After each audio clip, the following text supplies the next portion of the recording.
Welcome to our channel. Hollywood Movie Review. Alita, Battle Angel 2019 Movie Review. Alita, Battle Angel is a 2019 American cyberpunk action film based on Yukito Kishiro's manga series Battle Angel Alita.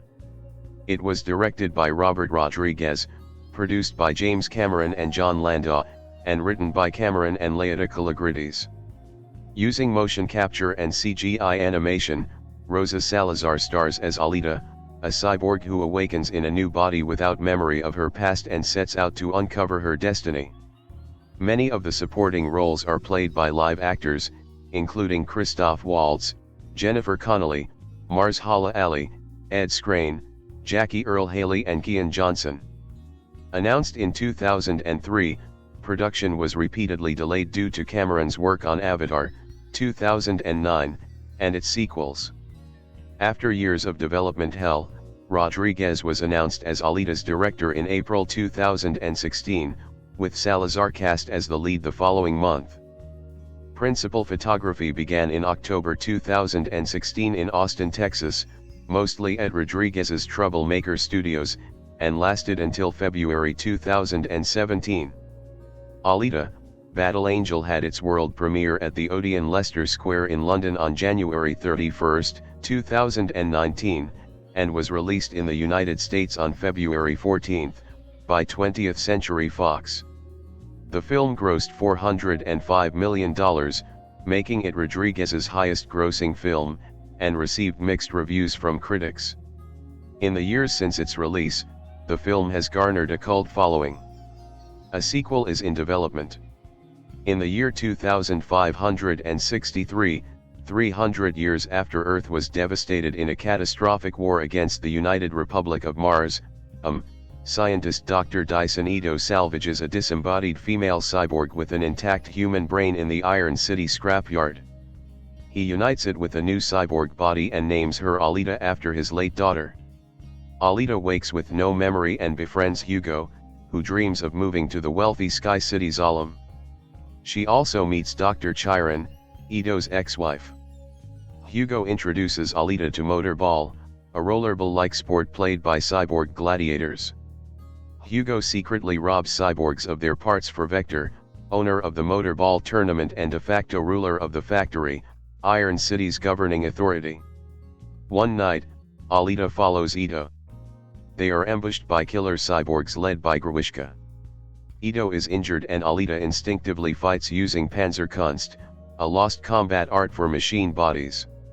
She kills two cyborgs and damages Grewishka, who retreats. Ito reveals that he is a hunter-warrior, a bounty hunter hired by the factory. Grewishka seeks help from Dr. Chiron, who is working for Vector. Alita believes fighting will help her rediscover her past, but Ito discourages her from becoming a hunter-warrior. Alita finds an advanced cyborg body of a berserker, shock troops of the enemy of which Alita realizes she was a member. Ito refuses to install Alita in it, which upsets her. Alita registers as a hunter-warrior. At the Kansas bar, she and Hugo attempt to recruit other hunter-warriors to help take down Grewishka. Hunter-warrior Zapan provokes Alita and she beats him in a fight, triggering a bar brawl until Ito arrives. An upgraded Grewishka appears and challenges Alita to a duel, having been sent by Zalem's overlord, Nova, to destroy her. Alita's body is damaged by Grewishka before Ito, Hugo, and hunter-warrior Dogmaster McTeague force Grewishka to retreat. Ito apologizes and transplants Alita into the berserker body. Having fallen in love with Hugo, Alita enters a motorball tryout for the prize money to send Hugo to Zalem. Hugo decides to quit his criminal job. He confronts his partner Tanji, but Zapan appears, kills Tanji and frames Hugo for the murder. Hugo escapes and calls Alita for help. She abandons the race and finds him just as Zapan mortally wounds Hugo. Dr. Chiron saves Hugo by attaching his severed head to Alita's life support system. When Zapan attempts to stop Alita, she seizes his Damascus blade and cuts off his face. Ito transplants Hugo's head onto a cyborg body and tells Alita that Vector's offer to help Hugo reach Zalem was a lie, and that citizens of Iron City can only enter Zalem by becoming a motorball champion. Alita confronts Vector, who reveals that Chiron has been harvested for her organs. Vector summons Krwishka, whom Alita easily destroys with her real original body. Nova speaks to her through Vector. When Nova threatens to harm her friends, Alita fatally impales Vector. Ito contacts Alita to tell her that Hugo is climbing a cargo tube towards Zalem. Alita catches up to him and pleads with him to return with her. He agrees, but a serrated defense ring dropped by Nova shreds his body and throws him off the tube. Alita catches him but cannot pull him up. He thanks her for saving him, then falls. Months later, Alita is a rising star in Motorball. She swears revenge, pointing her sword towards Zalem where a smirking Nova watches. Battle Angel Alita, an early 1990s Japanese cyberpunk manga series written by Yukito Kishiro, was originally brought to James Cameron's attention by filmmaker Guillermo del Toro, and Cameron immediately became enamored with the concept. The domain name battleangelalita.com was registered to James Cameron by 20th Century Fox around June 2000. Fox also registered the battleangelmovie.com domain. In April 2003, it was reported by Movie Hole that Cameron had confirmed he would direct a Battle Angel film. Cameron confirmed that a script for the film was in production during an interview on the Tokyo program on Fuji TV on May 4, 2003. It was originally scheduled to be his next production after the TV series Dark Angel, which was influenced by Battle Angel Alita. It was later scheduled to be his next film after Aliens of the Deep in January 2005. In June 2005, The Hollywood Reporter claimed that the film was being delayed while Cameron developed a film known as Project 88024, which would later be renamed Avatar. Entertainment Weekly ran an interview in February 2006 in which Cameron stated that his deal with 20th Century Fox was that he produce both films. The article also claimed that Battle Angel was slated to be released in September 2009. In June 2006, Cameron commented that Battle Angel was the second of two planned film trilogies he was developing, with the first being Avatar. In May 2008, Cameron indicated he would be working on a film titled The Dive, a biography of freedivers Francisco Ferreras and Audrey Mestre, thus delaying the film again. That July, at San Diego Comic-Con, he reiterated that he was still committed to making the film. In December 2009, Cameron commented during an interview with MTV News that a script for Battle Angel had been completed. In February 2010, producer John Landau commented that he was trying to convince Cameron to change the title from the manga to Alita, Battle Angel for the film. Cameron later explained the reason for rearranging the film title from the initial source material was to allow the possibilities of sequel titles. It's Alita, Battle Angel. Because the next one will be Alita, Fallen Angel and then Alita, Avenging Angel and then Alita whatever. I mean, that's assuming we make some money. Landau also revealed that screenwriter Laeta Kalogridis had worked on writing the film. In August 2010, Cameron stated that the film was still on his radar, but he did not know when he would make it. However, that October, he confirmed that his next films would be two Avatar sequels instead of Battle Angel. He still stated that he did not intend to abandon the film, stating that he loved the project too much to hand it off to another director, but reiterated in June 2011 that it would not be produced until the two Avatar sequels were completed, stating that Battle Angel is not going to happen for a few years. According to Cameron, his reason for producing Avatar first is because he believes that the film can raise public awareness of the need for environmental protection. During an interview with Alfonso Cuarón in July 2013, Cameron set 2017 as the date at which production on the film would begin. In October 2015, The Hollywood Reporter reported that director Robert Rodriguez was in negotiations to direct the film, now titled Alita, Battle Angel, and Cameron would be attached as producer alongside John Landau.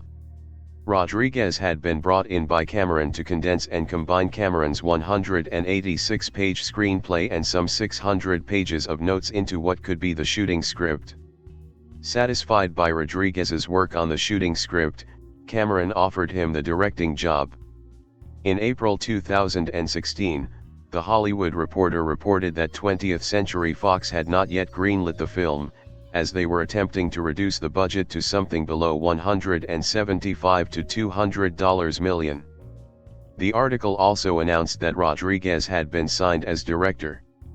In late May 2016, Fox scheduled the film for a July 20, 2018 release date. With James Cameron as potential director, the film was to be produced with the same mix of live-action and computer-generated imagery that Cameron used in Avatar. Specifically, Cameron intended to render the main character, Alita, completely in CGI. Cameron had stated that he would make use of technologies developed for Avatar to produce the film, such as the fusion camera system, facial motion capture, and the simulcam. In May 2006, Variety reported that Cameron had spent the past 10 months developing technology to produce the film. In October 2018, Mark Gorner, a digital artist who had worked on the film for a year and a half, commented that pre-production work on the film was mostly finished. In a February 2019 interview, Cameron revealed that he set the floating city of Zalem in Panama, specifically Panama City.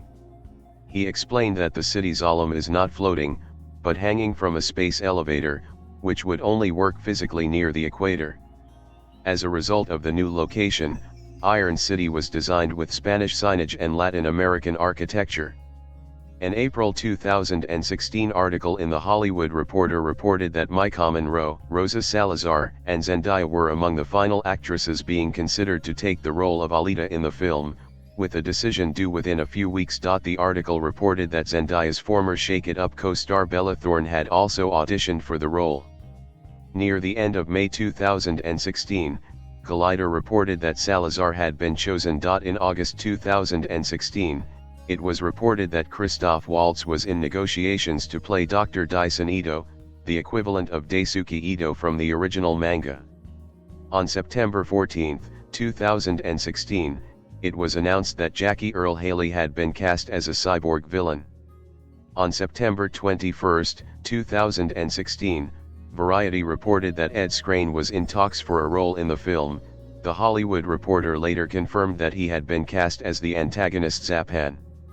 On September 30, 2016, Kian Johnson was reported to have been cast in the film to play Hugo, Alita's love interest, who later becomes the reason for her to play a gladiator-style game called Motorball.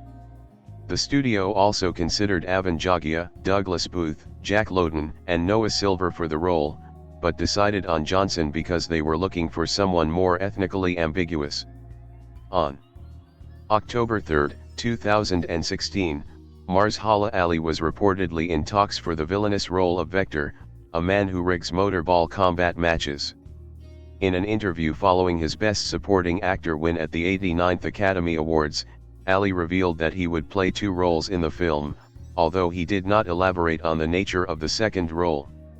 On October 5, 2016, it was reported that Isa Gonzalez had joined the film. Gonzalez is one of the leads in Rodriguez's television series From Dusk Till Dawn. The series, Jorge Landeborg Jr., was announced for a role in the film on October 7, 2016. He would play Hugo's friend. Lana Condor was reported to have joined the cast on October 11, 2016, portraying the orphan teen Koyomi. On October 18, 2016, Leonard Wu was cast as the cyborg Kinyaba. Marco Zarer joined the cast as the cyborg Ajakuti in December 2016. On February 7, 2017, Jennifer Connelly joined the film in an unknown villainous role. Michelle Rodriguez was retroactively announced for a role on February 22, 2017, after the film had completed shooting. The film began shooting at Robert Rodriguez's Troublemaker Studios in Austin, Texas on October 17, 2016, and concluded on February 9, 2017. In late January 2017, a casting call went out looking for rocker, punk, or emo extras to film scenes in Austin on the nights of February 3, 6 and 7, 2017. Salazar went through 5 months of exhaustive martial arts training to prepare for the action sequences in the film, learning Eagle Claw Kung Fu, Muay Thai, and staff work. James Cameron also decided that the film would pay homage to Bruce Lee, seen through Alita's punching technique during a scene where she practices in front of a mirror. The visual effects were provided by Weta Digital, DNEG, and Frame Store and supervised by Joe Lettery, Eric Sandin, Nick Epstein, Raymond Chen and Nigel Denton House. Weta Digital was the main visual effect company for the Alita digital puppet, which required the company to redesign its motion capture methods to motion capture all the subtleties and complexities of Salazar's performance. On December 17, 2018, it was announced that English-Albanian singer Dua Lipa would have a song featured on the film's soundtrack titled Swan Song. The song and official music video were released on January 24, 2019, with the official music video directed by Floria Sigismondi. Tom Holkenborg composed the score for the film as well as the song Swan Song as a co-writer. The soundtrack album for the film was released digitally on February 14, 2019 by Milan Records, with a physical release the following day. The teaser trailer for the film was released on December 8, 2017, with a July 2018 release in mind. The footage received a mixed response, with a majority of the commentary focusing on the appearance of the titular character, Alita. Andrew Liptak of The Verge stated that the character looks like an anime doll come to life, or like a Disney character that's just a hair off from normal. It's probably a deliberate choice, meant to remind viewers at every moment that Alita isn't human. But after so many years of CGI animators trying to mimic convincing human faces and not entirely succeeding, it's still unsettling to see a character hovering this close to realistic, while staying this far away from it. Adam Chitwood of Collider was intrigued and cautiously optimistic, saying, "This thing looks bonkers, and now it's crystal clear why Cameron was considering directing this in the first place. The choice to make your protagonist a photoreal CGI creation interacting with actual human characters is mighty ambitious, and I can say with certainty this doesn't look like anything Robert Rodriguez has done before. I don't know if it'll be good, but it definitely seems like it'll at least be interesting." The first trailer was shown at SDCC 2018 and made its way online on July 23, 2018, with a December 2018 release in mind. The trailer featured a cover of Linkin Park's New Divide, covered by composer J2 featuring vocalist Avery. The third trailer was released in November 2018, almost a year after the first trailer was launched. A tie-in novel was released on November 20, 2018, written by sci-fi author Pat Cadigan. Entitled Iron City, the novel's story acted as a prequel focused on some of the residents living in Iron City before the events of the film. An audiobook adaptation of the novel was also released on the same date, narrated by Brian Nishii. Alongside the release of the film, another novel titled Dr. Ito's Journal by Nick Aries was published on February 19, 2019. 300 limited edition copies of The Art and Making of the Movie by Abby Bernstein were signed by Robert Rodriguez. The official novelization of the film was released on the same date, written by Pat Cadigan. In January 2019, Cameron and 20th Century Fox collaborated with Open Bionics to give 13-year-old double amputee Tilly Lockey a pair of Alita-inspired bionic hero arms for the film's London premiere. In February 2019, 20th Century Fox collaborated with IM8-Bit to create Passport to Iron City, a recreation of the film's setting for fans to tour. Passport to Iron City is available in New York City, Los Angeles, and Austin. The film held its world premiere on January 31, 2019, at the Odeon Leicester Square in London, and was released by 20th Century Fox in the United States on February 14, 2019. It was originally set to be released on July 20, 2018, but in February 2018, the film was delayed to December 21 before later being pushed back again in late September to its final release date, with a PG-13 cut of Deadpool 2 taking its place. On January 28, 2019, Cameron announced that the film would hold free one-day previews in the United States on January 31, 2019, before the general release. 86 It was also released in Hong Kong, Indonesia, Macau, Malaysia, Singapore, South Korea, and Taiwan on February 5, 2019, marking Chinese New Year.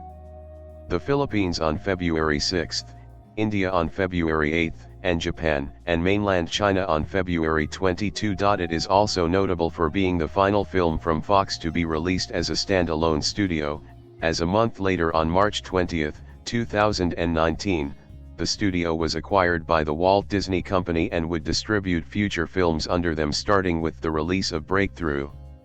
On January 30, 2019, Epic Stone Group, a Florida-based multimedia company, sued 20th Century Fox for trademark infringement over the Battle Angel name. The lawsuit claims that Epic Stone Group had filed the trademark for Battle Angel in 2009 for computer games, action figures, and other merchandise, and it had filed a new application in April 2018 to use the name on DVDs, ebooks, films and television programs. On May 30, 2019, Epic Stone Group filed to dismiss their trademark infringement suit against 20th Century Fox. Alita, Battle Angel was released by 20th Century Fox Home Entertainment on digital platforms on July 9, 2019, with Blu-ray, 4K Ultra HD and DVD releases following on July 23. The 4K version was Fox's first 4K release to utilize Dolby Vision, alongside rival format HDR10 Plus on the same disc. Fox had already released films in that format and was a backer, and includes a bonus 3D version of the film on a separate disc. It was a hit on home video, topping the Blu-ray charts for 2 weeks in a row, as of August 2019. As of December 2019, it has grossed at least $50 million in home video sales. Alita, Battle Angel grossed $85.8 million in the United States and Canada, and $319.1 million in other countries, for a worldwide total of $405 million, against a production budget of $170 million. It is Robert Rodriguez's highest-grossing film. Estimates vary for the total worldwide gross the film needed in order to break even, with Fox insiders stating $350 million but outside financial publications pegging the amount at $400 to $500 million. Some contend the film broke even by the end of its theatrical run, others listed its losses as high as $53 million. In the United States and Canada, the film was initially projected to gross $18 to $22 million in its opening weekend, and around $25 million from 3,790 theaters over its first 4 days. After making $8.7 million on its first day, including $2.4 million from Wednesday night previews, 5-day projections were increased to $36 to $40 million. It then made $7.5 million on its second day of release and went on to debut to $28.5 million in the weekend, finishing first at the box office. It also had a 4-day gross of $37.2 million and 5-day total of $42.5 million. Opening weekend audiences consisted of 60% male and 40% female, with demographics including 44% white, 21% Hispanic, 15% Asian American and 14% African American. The film dropped 58% in its second weekend, making $12 million, and finishing second behind newcomer How to Train Your Dragon, The Hidden World, and then made $7 million in its third, finishing third. Alita opened a week early in 11 international markets, including 10 Asian countries as well as the United Kingdom, where it grossed $32 million in its opening weekend. It opened at number 2 in South Korea with $10.9 million, first in Taiwan with $4.2 million, where it was Fox's fourth biggest opening ever, $4.2 million in the United Kingdom, with a 42% being from 3D shows, and $2.9 million in Malaysia, where it was Fox's second biggest opening ever. In its second international weekend, the film grossed $56.2 million from 86 markets, bringing its international gross to $94.4 million. It was the weekend's second highest grossing film with $84 million worldwide, behind the Chinese film The Wandering Earth. In China, Alita earned $1 million from early midnight previews prior to release. It had a China opening day gross of $20 million on February 22, 2019, surpassing expectations, with its opening weekend projection increasing from $50 million to over $60 million. The film's daily gross increased to $24.8 million on its second day, for a two-day gross of $44.55 million in China. The film had an opening weekend gross of $65 million in China, making it Fox's biggest opening of all time in the country. It also set a new February IMAX record, with $9 million, 14%, from 603 IMAX screens in China. Chinese opening weekend audiences consisted of 54% male and 46% female. In Japan, the film launched with $3.2 million in its opening weekend. In its third international weekend, it topped the international box office with $92.5 million in 82 markets. The film also topped the worldwide box office that weekend with $104.4 million. On the review aggregator website Rotten Tomatoes, Alita: Battle Angel holds an approval rating of 61% based on 331 reviews, with an average rating of 6.1/10. The website's critical consensus reads, Alita: Battle Angel's story struggles to keep up with its special effects, but fans of futuristic sci-fi action may still find themselves more than sufficiently entertained. On Metacritic, the film has a weighted average score of 53 out of 100, based on 49 critics, indicating mixed or average reviews. Audiences polled by CinemaScore gave the film an average grade of A on an A+ to F scale, while those at PostTrack gave it an overall positive score of 78% and a 59% definite recommend. Michael Nordini of IndieWire gave the film a grade of B+, saying, Alita: Battle Angel is Rodriguez's best film since he brought Frank Miller's graphic novel to the screen, a sci-fi epic that does something rare in an age of endless adaptations and reboots, lives up to its potential while leaving you wanting more. Writing. For Variety, Guy Lodge praised Rodriguez's effort but called the film muddled and wrote, this manga-based cyberpunk origin story is a pretty zappy effects showcase, weighed down by a protracted, soul-challenged Franken story that short-circuits every time it gets moving. Monica Castillo from RoachRebert.com wrote that the visual bonanza cooked up by Rodriguez, cinematographer Bill Pope and editors Stephen E. Rivkin and Ian Silverstein is enough to power through any narrative bumps with quickly paced action and bleak, yet colorful, imagery, and gave the film 2.5 out of 4. Emily Yoshida of New York Magazine was critical of the film but ultimately found it charming, and praised Salazar's performance.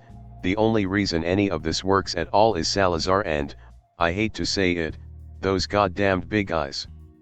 They're the windows to the soul, after all, and this ungainly, lurching cyborg of a would-be blockbuster has more of that than meets the eye. Jeffrey Anderson gave the film 2 out of 5 stars, and noted that this juggernaut-sized sci-fi movie mechanically rehashes a huge collection of genre cliches while bashing its way through an onslaught of visual effects, bad dialogue, and dull, lifeless characters. Co-written by James Cameron and directed by Robert Rodriguez, Alita: Battle Angel feels lost in a bubble. It's clueless about the real world, about real emotions, or about any other, grindingly similar movies that have come out in the real world. Kishiro praised the movie adaptation, claiming it to be the greatest movie in the world. He added, every time I can find something new. The composition is amazing. All scenes are special and there are no unneeded ones. It is so exciting that I can't believe that I created the original story.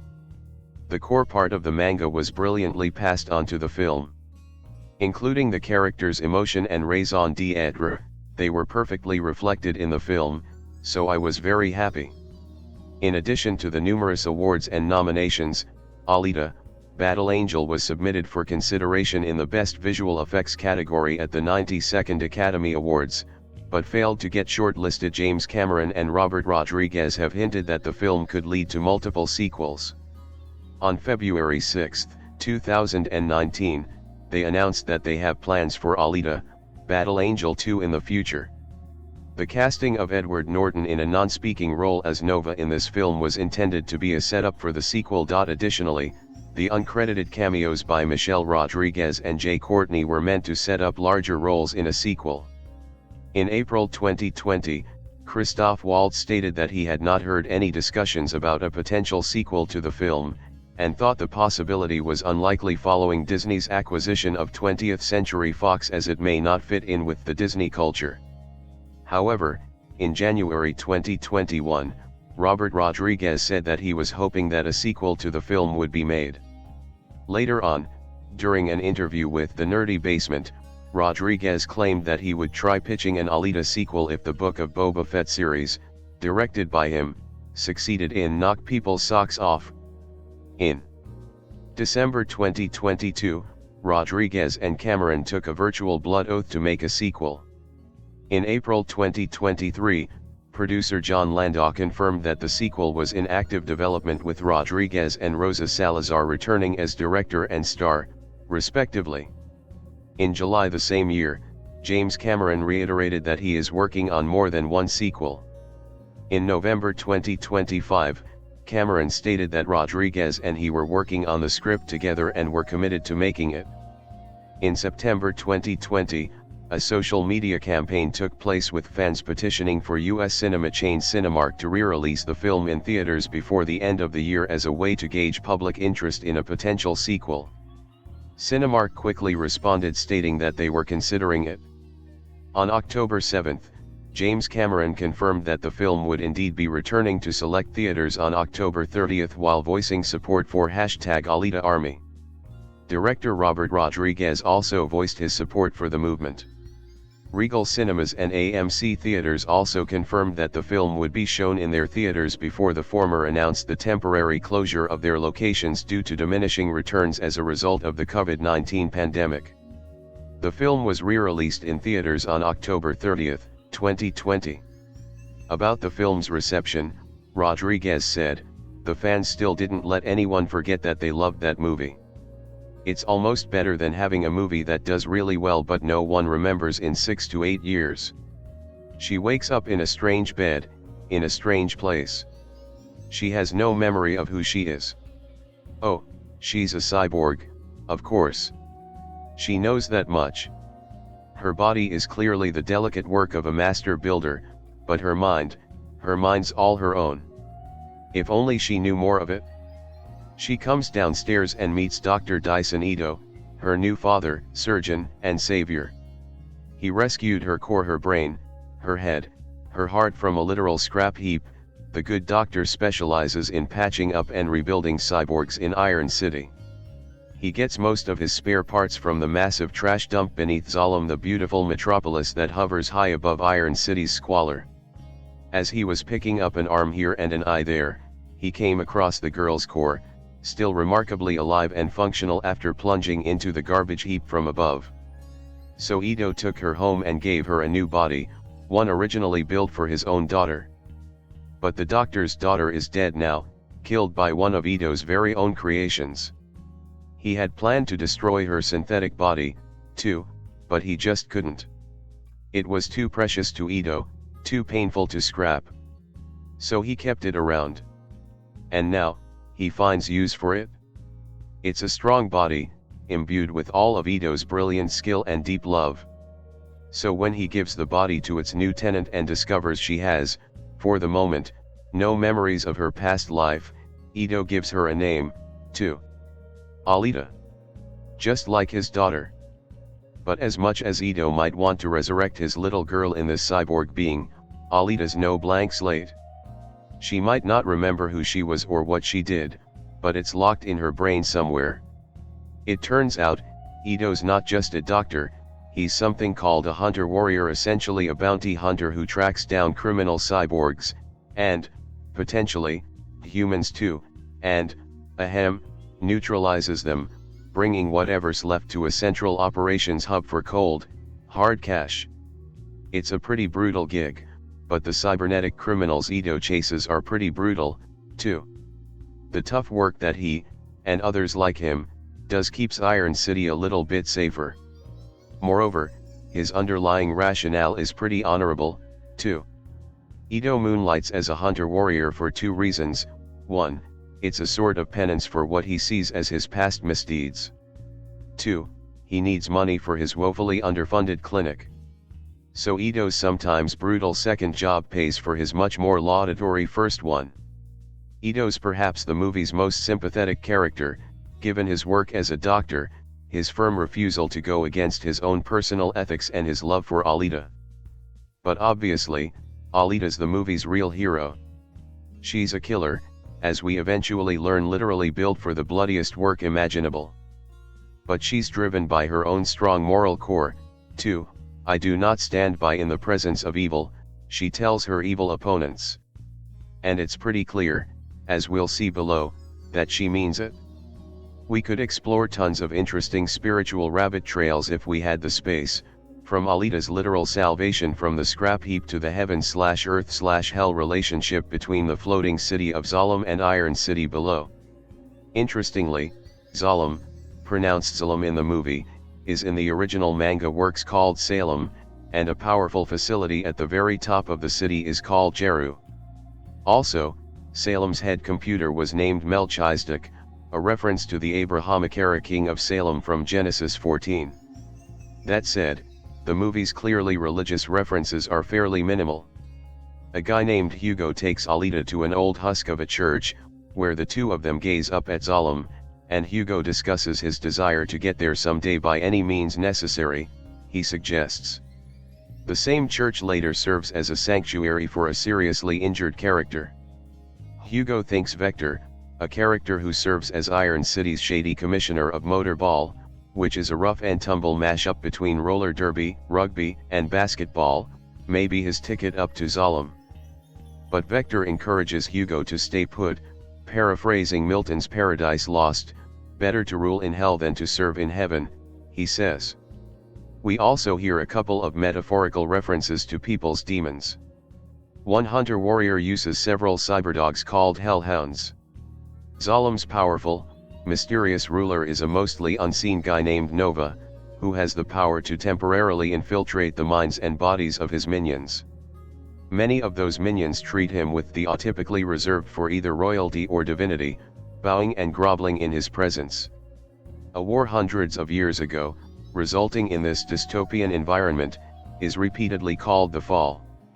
Someone bears what looks like a rendition of a ritualistic Aztec calendar on the back of his jacket.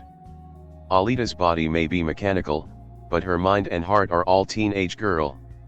She develops a pretty serious emotional attachment to Hugo at one point, literally offering her heart to him. It's a pretty advanced mechanical one. She tells him he could sell it to finance his trip to Zalem, then suggests they could get a cheap knockoff heart elsewhere.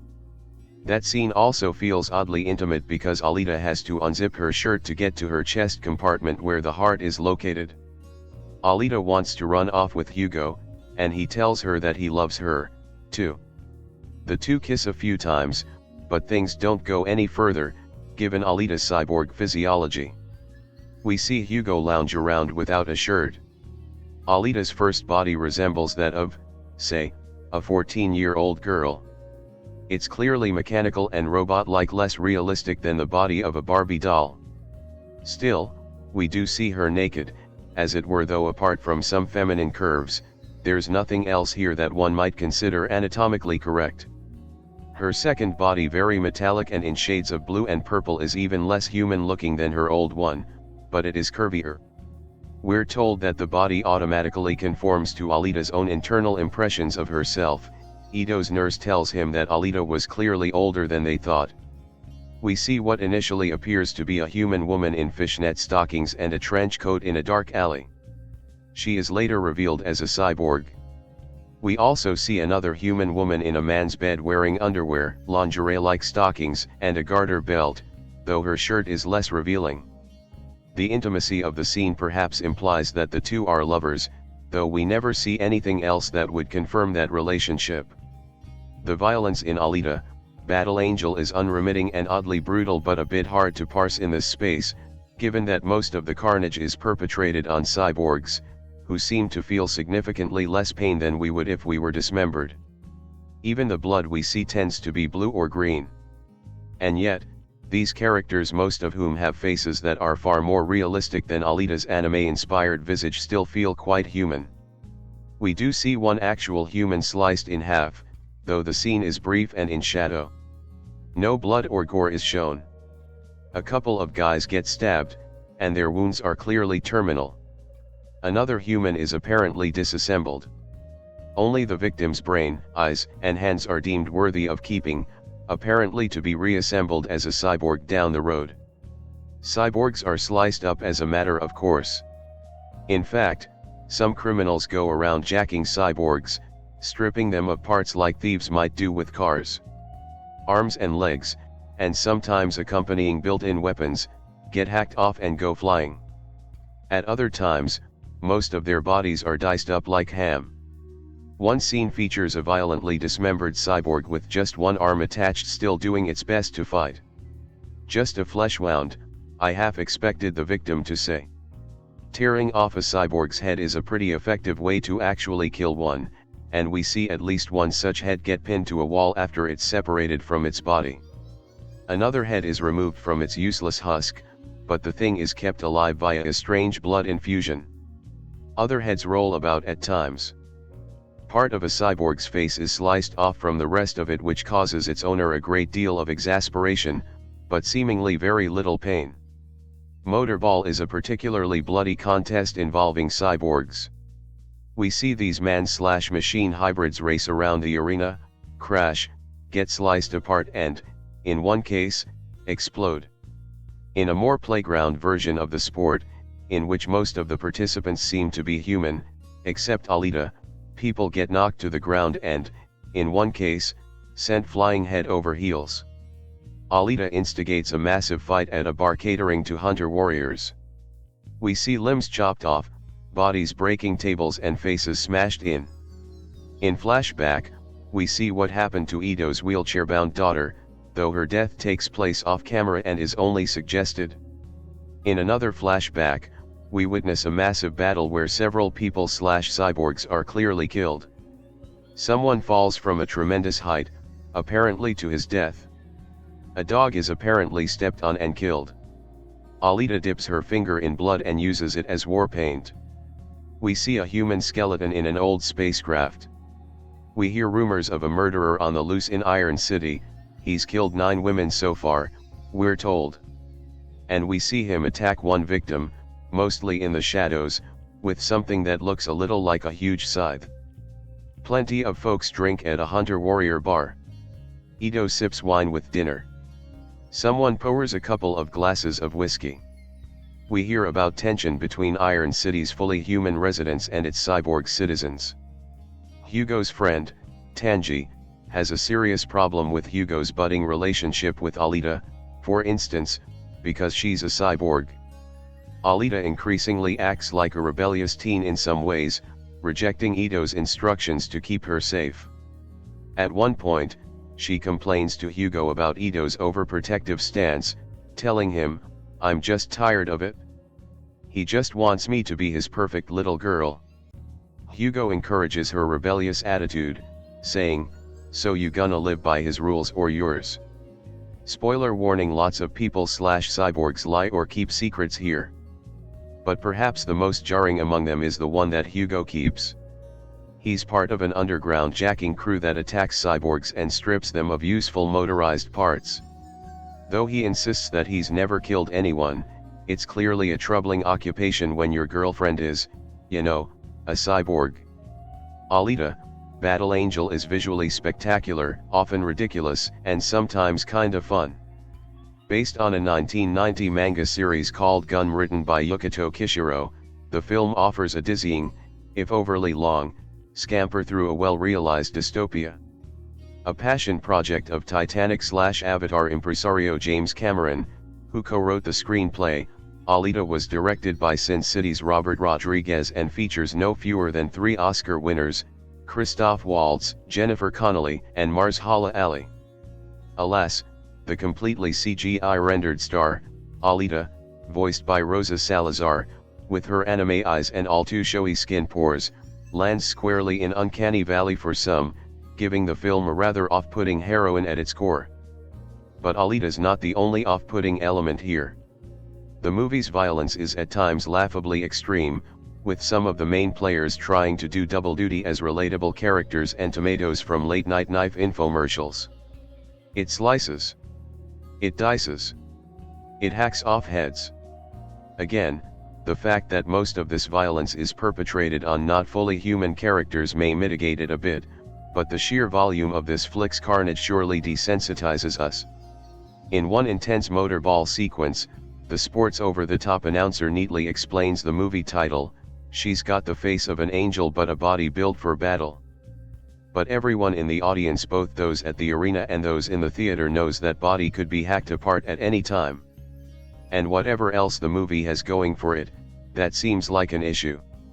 Overall, Alita feels both more adult and, in some ways, less mature than your typical PG-13 actioner, a strange combination of the Blade Runner and Twilight movies. Literally everything I've said about Valerian mostly applies here as well, though that one was more visually dazzling personally. Alita is a movie which is so frenetic in action, so hollow in characterization and storytelling that it's just made for the eyes and never the brain or the heart. James Cameron produced this movie and he also wrote it. And it just goes to show that he has always been a very mediocre writer, as this movie is horribly written, shallow and not well explained at all. I wanted to learn more about this cool world and potentially intriguing characters, but the script never let me learn it. Couple that with Robert Rodriguez per usual bad direction and you've got a populist movie for the masses and nothing more than that. But yes, the special effects are truly terrific, in particular the robots looked excellent and very cool. I loved the entire look of this world as it's fascinating, and the film is instantly memorable in its cyberpunk imagery, and dazzling. But how could they screw up this cast with 2 double Oscar winners? I don't know. Yes, both Mahershala Ali and Christoph Waltz are in this movie, and both are underutilized, very weakly used and disappointing overall.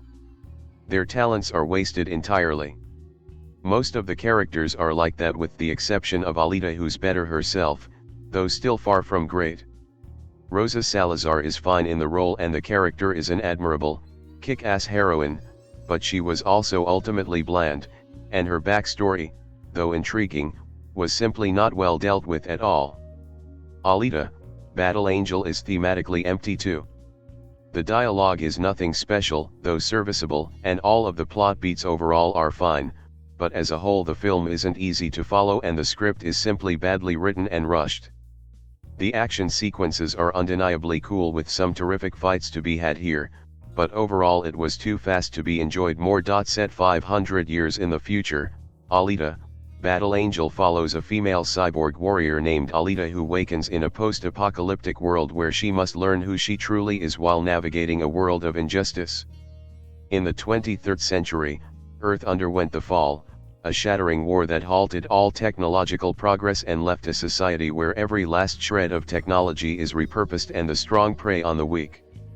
300 years later, rich melting pot of survivors lives in Iron City, a city full of ordinary people and cybernetically enhanced humans living side by side in the shadow of Zalem, the last of the great sky cities. Iron City is an oppressed factory town where the people crank out goods for the invisible elites living in Zalem. While walking around in the wasteland underneath Zalem, Dr. Ito, Christoph Waltz, finds the head and shoulders of a female, barely alive. Taking her home with him, he fashions her head to a mechanical body he's created and calls her Little Angel. Dr. Ito explains to her that her brain is very human although her new body isn't. He gives her the name Alita and explains a brief history of Iron City. Shortly thereafter, Alita spectacularly saves a dog from getting run over by a robot in the middle of the street. A young man named Hugo notices Alita's amazing skills and begins a conversation with her. As Alita learns to navigate her new life and the treacherous streets of Iron City, Dr. Ito tries to shield her from her mysterious history. Meanwhile, her street-smart new friend, Hugo, offers instead to help trigger her memories. However, it is only when the deadly and corrupt forces that run the city, headed by Vector and Dr. Ito's ex-wife, come after her and Ito that Alita discovers a clue to her past. It turns out she has unique fighting abilities ingrained in her that those in power will stop at nothing to control. If she can stay out of their grasp, she could be the key to saving her friends, her new family and the world she's grown to love. Alita, Battle Angel has some impressive special effects and thrilling action sequences that will entertain science fiction fans. Christoph Waltz gives a solid performance, different than his usual typecasting as the villain, and Rosa Salazar is compelling as Alita. However, the story and characters are a little too complicated, making the movie seem longer than it actually is. Producer-writer James Cameron has been nurturing a screen adaptation of Kishiro Yukito's manga series Battle Angel Alita almost since it was first translated into English in the 1990s. And this is perhaps why Alita, Battle Angel, the ever so slightly worse named feature that has finally emerged from that years long dream, feels so much like a film that was completed in all its particulars sometimes around 1999, and has simply been waiting for visual effects technology to catch up with it. The world design, the character types, even the way that the story has been smushed together from several volumes of the manga with little interest in smooth narrative flow, all feel oddly backward-looking. So does the fact that it's a film from the producers of Titanic, Cameron and John Landau, and the director of Desperado, Robert Rodriguez, though I'm sure it would prefer we think of it as a collaboration between the producers of Avatar and the director of Sin City. Which I must point out would still make it a decade out of date. The point being, Alita is sort of a square movie, joyously square. Every film with a Cameron script is kind of square. He co-wrote this one with Laeta Kalogridis, of course, with big slab-like appeals to emotion, and this is hardly an exception. Hell, it might even be an exaggeration. Alita herself is notable first and foremost for her massive anime-style eyes, which take little bit of getting used to. Depending on who you listen to, it takes more than the film has to offer, but which have the effect of making her expressions bigger and more palpable and plaintive. She's like a puppy dog has been inserted into the body of a super powerful warrior robot. And that feeling is reinforced by the story, which is so lumpy that it doesn't fit together very successfully as any kind of dramatic object. It only comes into focus in its last handful of scenes, when it sets up the stakes for a sequel that is, I suspect, very unlikely to get made, but it does fit together as a series of anecdotes about a sweet-natured teen girl finding her footing with the help of a doting surrogate father and cute, sexually unthreatening boy. The point of all this is that Alita is deeply amiable and sentimental, and it is also extremely glossy and spectacular, and this is a weird fit by any standards, though somehow it feels weirder in the 2010s, when expensive studio films are carefully and precisely buffed and polished, than I think it would have in the much goofier 1990s. It's a weirder fit than the film can completely survive, though the spectacle is pretty fucking fantastic, and the sentiment is well served by an extremely strong, overqualified cast. If it had been placed into a screenplay that wasn't so hell-bent on stopping and starting its narrative every 30 to 40 minutes, we might have even had a new popcorn movie classic on our hands. So anyway, about that cast. A lot of people are doing interesting small work, like Jennifer Connelly as a villain given far more character moments than pot moments, or Mahershala Ali as a villain given no character moments at all, though the way he navigates the mechanical requirements of a tricky part is pretty impressive. Smaller still, Jeff Fahey runs away with the film in his very small couple of scenes, barely more than a cameo, but a blessed reminder of how an interesting character actor can breathe life into a non-role basically just by inhabiting the space in front of the screen. Christoph Waltz, as the kindly but secretive robotics genius who finds and raises Alita, is securely in his comfort zone, but he's effective enough for the needs of a goily sentimental role in a popcorn movie. Keon Johnson, playing the cute boy, is not enough to derail the movie, anyway. But really, the only cast member who matters is Rosa Salazar, playing Alita via motion capture that represents some of the best CGI work I've ever seen in a movie. And we'll get to that, but I think it's worth foregrounding how extremely good Salazar is in the part. Alita is not, to be clear, one of the all-time great dramatic roles, and Salazar's challenge as an actor largely consists in ticking off a whole lot of boxes with labels like earnest amazement at eating chocolate for the first time and impetuous teenage rebellion and bumbling flirtation with the cute boy that has no personality and rattle off ice-cold one-liners while vivisecting other robots. And that's where this is actually interesting. The character, in finest manga tradition, is basically a nice, earnest teen girl who is, frequently, thrust into the role of being an inhumanly powerful action hero. Stitching those two things together is not, I suspect, as straightforward as it sounds, not if the earnest teenage bits are to survive the aftermath of seeing Alita e.g. use blood as war paint, not blood she was herself responsible for shedding, but it's still a pretty startling, dark moment.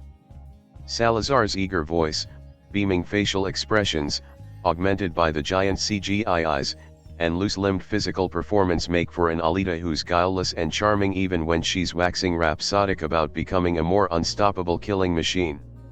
All the sentiment serves the film well, but the main selling point is of course its visual opulence, and this, at least, is more or less flawless. Not every single visual effect is as superbly executed as Alita, who leaps over the uncanny valley to boast, hands down, the best CGI human face I've ever seen, but there are so many obvious effects shot that the mere fact that the film only has a relative small number which look slightly underbaked is itself kind of an achievement. Rodriguez and Cameron and company have assembled one of the most sprawling, detailed post-apocalyptic worlds that modern effects technology has yet tried to create, in which the sheer glut of details around the edges becomes its own storytelling device. As guided by production designers Kayla Eddie Bluth and Steve Joyner, the decaying future version of what just barely reveals itself to be the corpse of Mexico City is now a jam-packed assemblage of dozens of recognizable cultures and design mentalities, all assembled from scrap parts. It's a messy but comprehensive world design that's delightful to look at and puzzle out, which helps join the film together when the script keeps taping on new narrative detours. The film's not particularly inspired beyond being impressively designed. While he gets fine work out of his actors, Rodriguez is strictly playing the journeyman hack here, only really bringing out his own personality in a sequence during the, fifth or sixth act, or something, when Alita plays a future death sport called Motorball. And as impressively fast as this is, with a remarkably free sense of how to use the virtual camera, it doesn't help that this is also probably the most inessential of all the film's threads. Or at least, the one that has been incorporated with the least grace. Anyway, the action scenes are generally fun and imaginative, and blissfully easy to follow with clear cutting and a comfortable use of shot scales to keep our focus on the right parts of the fighting, but they're also action scenes that I feel compelled to praise for their clear cutting. The film is charming and delightful, but it doesn't soar. It's intoxicating and heavy, more of a thick dessert wine than a bright champagne. And by all means, let me not quibble with this amount of fussy detail and impeccable craftsmanship. There is surely a more playful Alita than this one, but even so, the film we got is an awfully fun time, and the sort of well-built froth that I dearly wish we had more of in our current popcorn movie climate. Box office return is usually not something I concern myself with, as the quality of a movie should come first in my preference, but I must admit that my initial reaction to the first Alita, Battle Angel trailer was "this will bomb."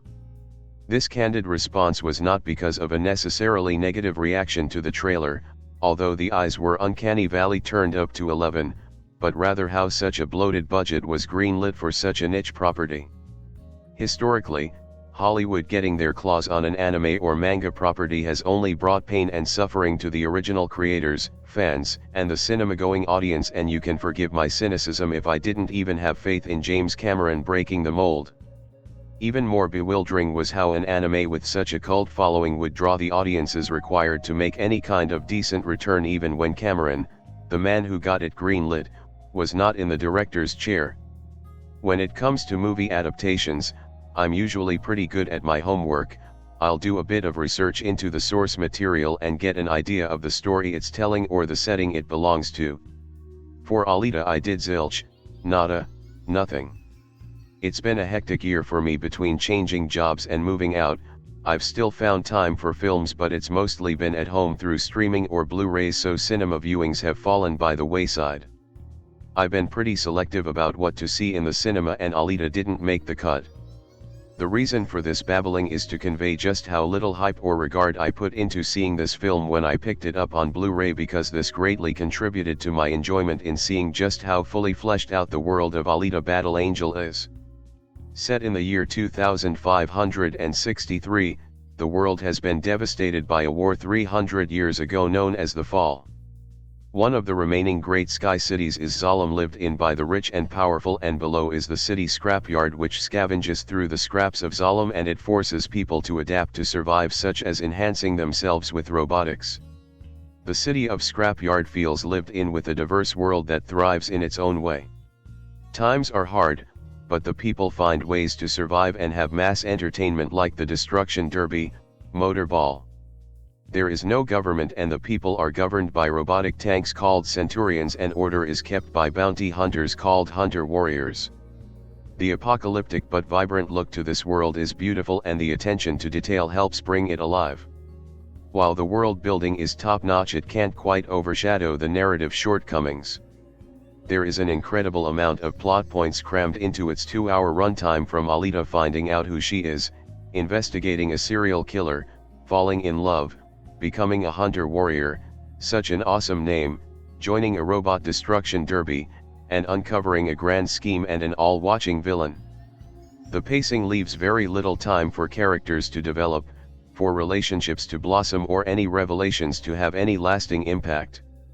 The plot apparently follows the 90s anime very closely, and it's pretty evident in the episodic feel to the story. Every act feels like it has left behind anything significant that came before to move to something grander, which is why television and film are very different mediums for storytelling. Luckily, the film is gelled together with strong performances from Rosa Salazar and Christoph Waltz, although the same can't be said for some supporting cast. Ed Skrein and Kian Johnson feel miscast. One of the biggest concerns with the initial trailers was those big beepers on Alita, as in eyes, you pervert. The CGI eyes looked to be an inspired choice at best and an uncanny valley nightmare at worst. Thankfully, this concern carried little weight, as the initial oddity of the eyes wears off very soon, and, in fact, an incredibly expressive performance from Salazar shines through. The CGI is top-notch throughout, and it really feels like a 90s dystopian anime comes to life. The action scenes are some of the most breathtaking of the year, as they carry weight and impact and are expertly caught by a stellar effects team. The motorball sequences are some highlights of truly spectacular cinema this year. Alita is an overstuffed film in the best sense of the word. It feels like a film crafted with love for the source material, and Cameron and Rodriguez left no idea or story point on the chalkboard. Alita is a beautiful mess that introduces audiences to an intricately realized world full of wonder and danger. Criminally, the finale of the film ends on such a tease. I had flashbacks to the ending of Halo 2, but it leaves me wanting more, and hopefully its modest return at the box office can explore this story more.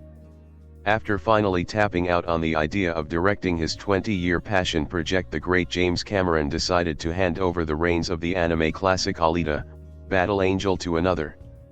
In this case, director Robert Rodriguez of Spy Kids and From Dusk to Dawn fame. While I'm not a huge fan of Rodriguez's work, I'm in love with his passion for his visual and unique style of filmmaking. His films generally lack substance, but you can see his passion in every frame of what ends up on screen. In short, his films are never boring. Alita is his most accomplished, well-rounded film to date thanks in part to Cameron's tightly focused script. I walked into this film cold, beyond watching a trailer that I found confusing and uninspired. It was refreshing walking into this movie completely cold, not knowing what was going on. This confusion works well. Alita, Rosa Salazar, mysterious cyborg found in a trash heap, is going through similar emotions. From the moment she wakes up on Dr. Dyson Ito, Christoph Waltz, table, she's thrust into this strange new world with no idea who she is or what's in store. You need to have patience for this story because it doesn't rush through its storytelling and there is a lot of exposition here. There are two societies left on Earth after a war in the 23rd century wiped out most of the technological progress. There's a mysterious utopian society in the sky called Zalem that literally dumps all its trash on the people they left behind. The Iron City is a society of scavengers where people do what it takes to get by. They scavenge old tech to create cybernetic parts for themselves. Some of them use these parts to fight in some weird futuristic cyborg rollerball derby, and when they aren't doing that they are serving as bounty hunters and scavengers who kidnap and kill cybernetic parts. This story takes place 300 years after the fall and the events of the war. The mostly CGI world of Iron City looks lived in and is brilliantly realized. It's cluttered, slightly claustrophobic and dirty. You can understand why a lot of people spend their days looking up at the sky and dream going up to Zalem. While this isn't typical action film, it really isn't. Rodriguez is in love with his lead character and never lets the bombastic, post-apocalyptic vision he created get in the way of the central sense of wonder he's trying to create. People who don't like CGI will not like this movie, as Rodriguez is in love with CGI and he flexes his muscles here. As he teams up with actress Rosa Salazar to bring a fully realized CGI Alita to life. In the beginning of the film I honestly wondered if Alita was a real human or CGI actor. Remember, I knew nothing about this film. Of course, the over-exaggerated anime style eyes Alita were sporting should have clued me in. Due to their size, you can really see all of the emotional resonance that Rosa was able to bring to life. I know CGI characterization has been at this level since Andy Serkis did it in Lord of the Rings, but I actually like Alita, whereas I never liked Gollum. I'm still skeptical about the idea of relying on motion captured characters for films like this because it does tend to make everything feel cold and shallow, but when done right like it is here, it's impressive. Christoph Waltz does a fine job as Dr. Dyson Ito, the man who discovers Alita in the dump heap and rebuilds her. He becomes her de facto father figure as he tries to guide her through her rebirth, and sees Alita as a sort replacement for the daughter he lost. Jennifer Connelly, who we don't see enough of, is Chiron, his bitter ex-wife, a fellow cyborg doctor who is working with the top gangster/official in Iron City played by Mahershala Ali. It was weird seeing the always dignified Ali in a villain role. Kian Johnson is Hugo, a young scavenger who against Dyson's wishes takes Alita under his wing and dreams of one day going to Zalem, utopian city that hangs above them like an impossible dream. My new pet peeve is I loathe this need Hollywood has to turn every film into a franchise and force us to watch these half-baked movies that never seem to actually end. It's why I have zero interest in watching Avatar or Fantastic Beast. I have no desire to watch a film series that won't end for another 7 or 8 years, and that's assuming we even get the full thing and studios don't decide to can the entire project 2 or 3 movies in. Just tell a full story and move on. Filmmakers seem incapable of doing that these days. Alita does not fall into this trap. It tells a full, if not confusing, story that has a clear beginning, middle and ending with no real loose ends by the end. There is a bad guy doing whatever bad guys do in the background, but his presence has no real impact on the story here, so I didn't care that there was no resolution to that plot point. Honestly, the plot was a bit bare bones. As I said before, the story is about Alita's journey towards discovering who she is, not an overarching grand conspiracy. It wants to be that. It alludes to the idea that she's going to be vital, but never quite goes there. I need to see this again to get a fuller understanding of the plot, but for now, I'm just going to throw in a little tedious plot summary from the production notes. I saw this at an AMC Dolby Cinema in 3D, and while the 3D didn't add much to the visual flair, the premium screening format brought the world to life. The rumble of the chairs, the booming Atmos audio mix and beautiful visuals outweighed some of the minor pitfalls in James Cameron's script. I'm sure fans of the source material will nitpick and find fault with everything, but as someone who doesn't have any preconceived notions, I loved this film and thought it was the first great movie of 2019. Hollywood has spent years trying to gentrify anime for American audiences. The last decade is littered with miscarriages from this mostly misguided effort to make manga flesh again: Dragon Ball, Evolution, Death Note, Ghost in the Shell. Alita, Battle Angel, an adaptation of the Japanese manga Gunm, seemed like it might be yet another death in the water when its trailer first premiered over a year ago. Initial viewers criticized the protagonists over large, inhuman anime eyes, multiple delays, and the name Robert Rodriguez didn't necessarily signal good news either. I am happy to report, then, that Alita, Battle Angel is one of the most refreshing Hollywood blockbusters of the last half-decade, an imaginative and engaging attempt to introduce a new intellectual property to the movie-going public. Skeptics of the artistic talent behind shorts will be relieved to hear that Rodriguez is firmly in journeyman mode. Though he's long thought of himself as a kind of one-man band auteur, Rodriguez's films have never really been the subject of any serious auteurist consideration, except for maybe in France, where Sin City appeared at number 9 on Cahiers du Cinema's top 10 list for 2005. This picture is through and through the baby of James Cameron, who has been trying to make an Alita movie happen ever since Guillermo del Toro introduced him to the source material at the end of the last century.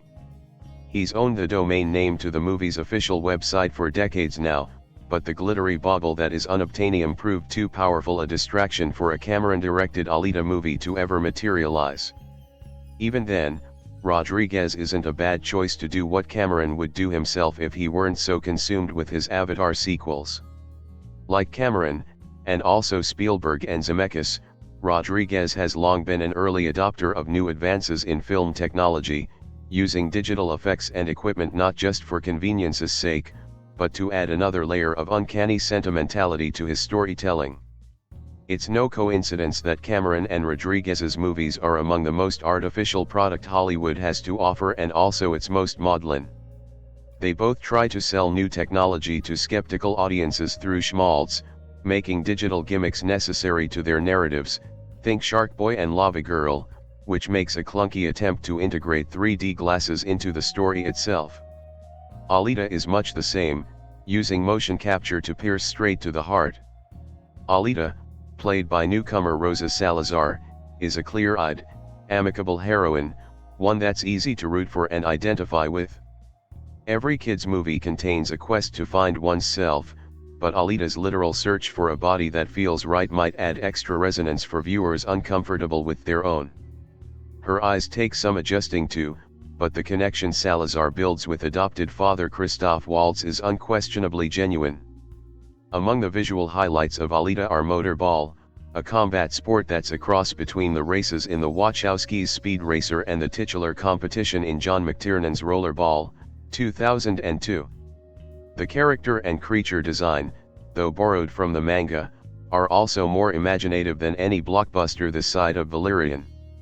The world of Alita is stuffed to the brim with wicked-looking bounty hunters that would make Ralph McQuarrie jealous. Rodriguez is sure to point out that guns are illegal in this world, which means every hunter-warrior must rely on menacing blade weapons. Waltz carries around a huge scythe that recalls Sui Hark's The Blade. Another Big Daddy droid shoots hooked chains out of his fingers. Perhaps the only real offense Alita commits is utterly wasting Marshala Ali, who brings the same kind of dignified stoicism to this picture that Alec Guinness brought to Star Wars. How he hasn't been cast as a Jedi Master yet is beyond me. Though it's a few degrees below the Wachowskis, Alita is the kind of genuinely cinematic, good-natured blockbuster filmmaking that's all too scarce in Disney's gated community. It's spectacle, but spectacle produced with care and consideration, something that feels a little more earnest than what we're used to coming off the assembly line. Alita demonstrates remarkable confidence in its own ability to generate a sequel, fully committing to a cliffhanger ending, but it's a confidence that pays off. This is a movie that believes in its hero and itself, and I believe in it. Sitting down to write a positive review of Alita, Battle Angel, I cannot help but feel on the defensive.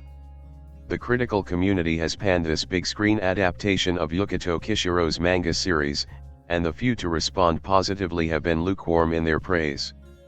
Industry commentators and box office analysts forecast major financial losses for distributor 20th Century Fox's reportedly $200 million production, signaling that audiences aren't altogether interested. Whatever such trends may say about Hollywood's rampant, often misguided desire to create a long-running franchise similar to Harry Potter or the Marvel Cinematic Universe, these factors have little bearing on the film itself, which I enjoyed and at this point feel a need to defend.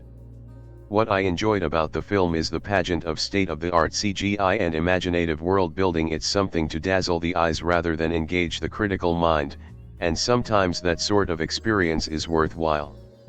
However simplistic the characters and often banal the dialogue may be, Alita, Battle Angel offers an escapist science fiction showpiece that may not be high art, but it nonetheless offers an important component of the moviegoing experience: spectacle.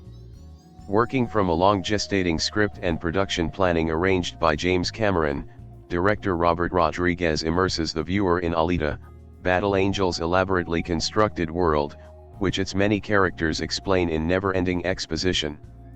They inhabit Iron City, the 26th century post-utopian society still reeling from the after-effects of a 300-year-old war with Martian colonists. Sleek, fantastical technology is a thing of the distant past, everything remaining is salvaged, clunky, and dated.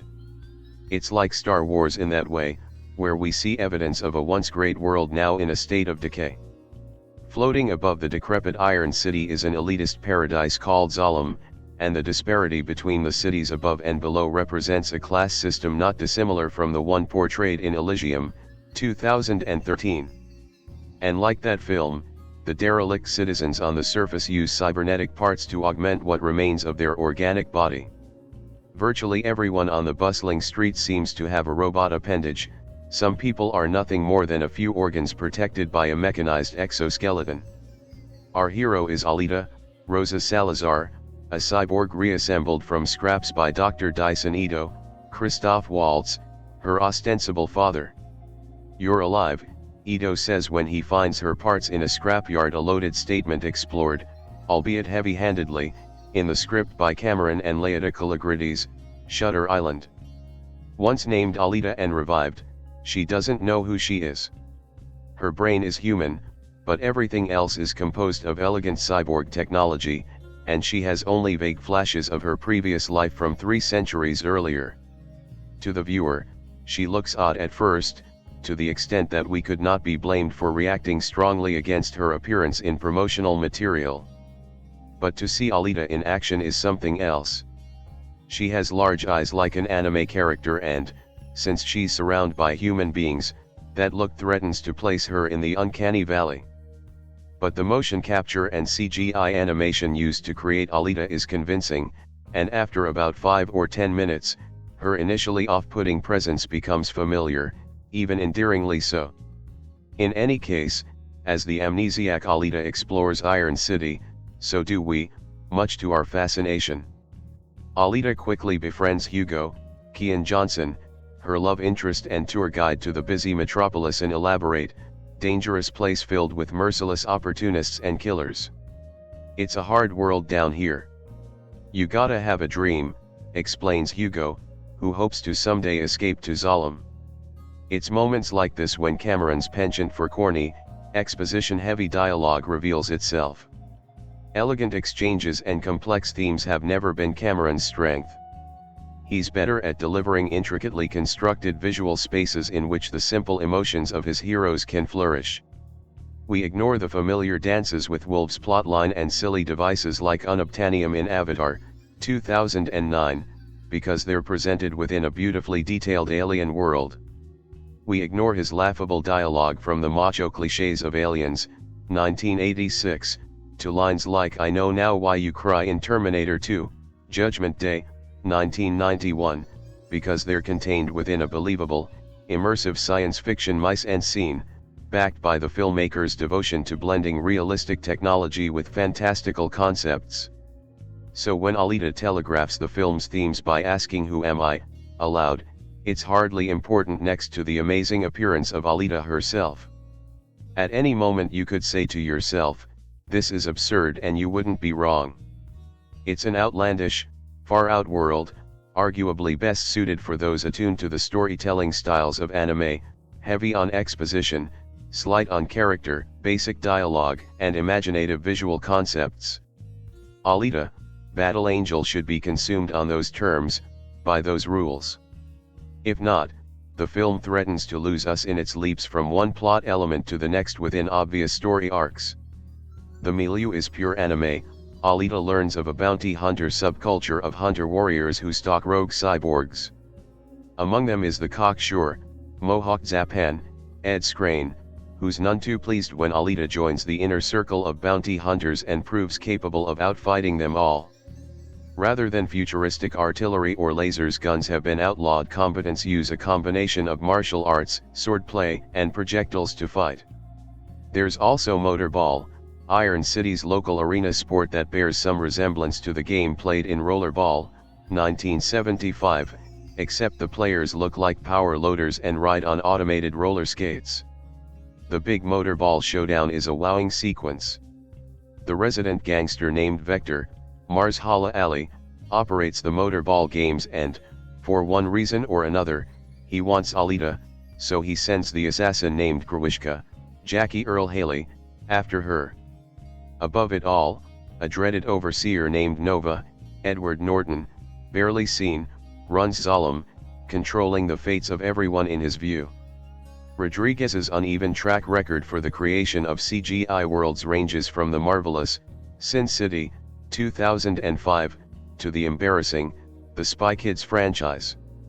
Fortunately, he received some insight from his producer Cameron, who, going back to 2000, planned to direct the film, but he's since been busy planning several Avatar sequels.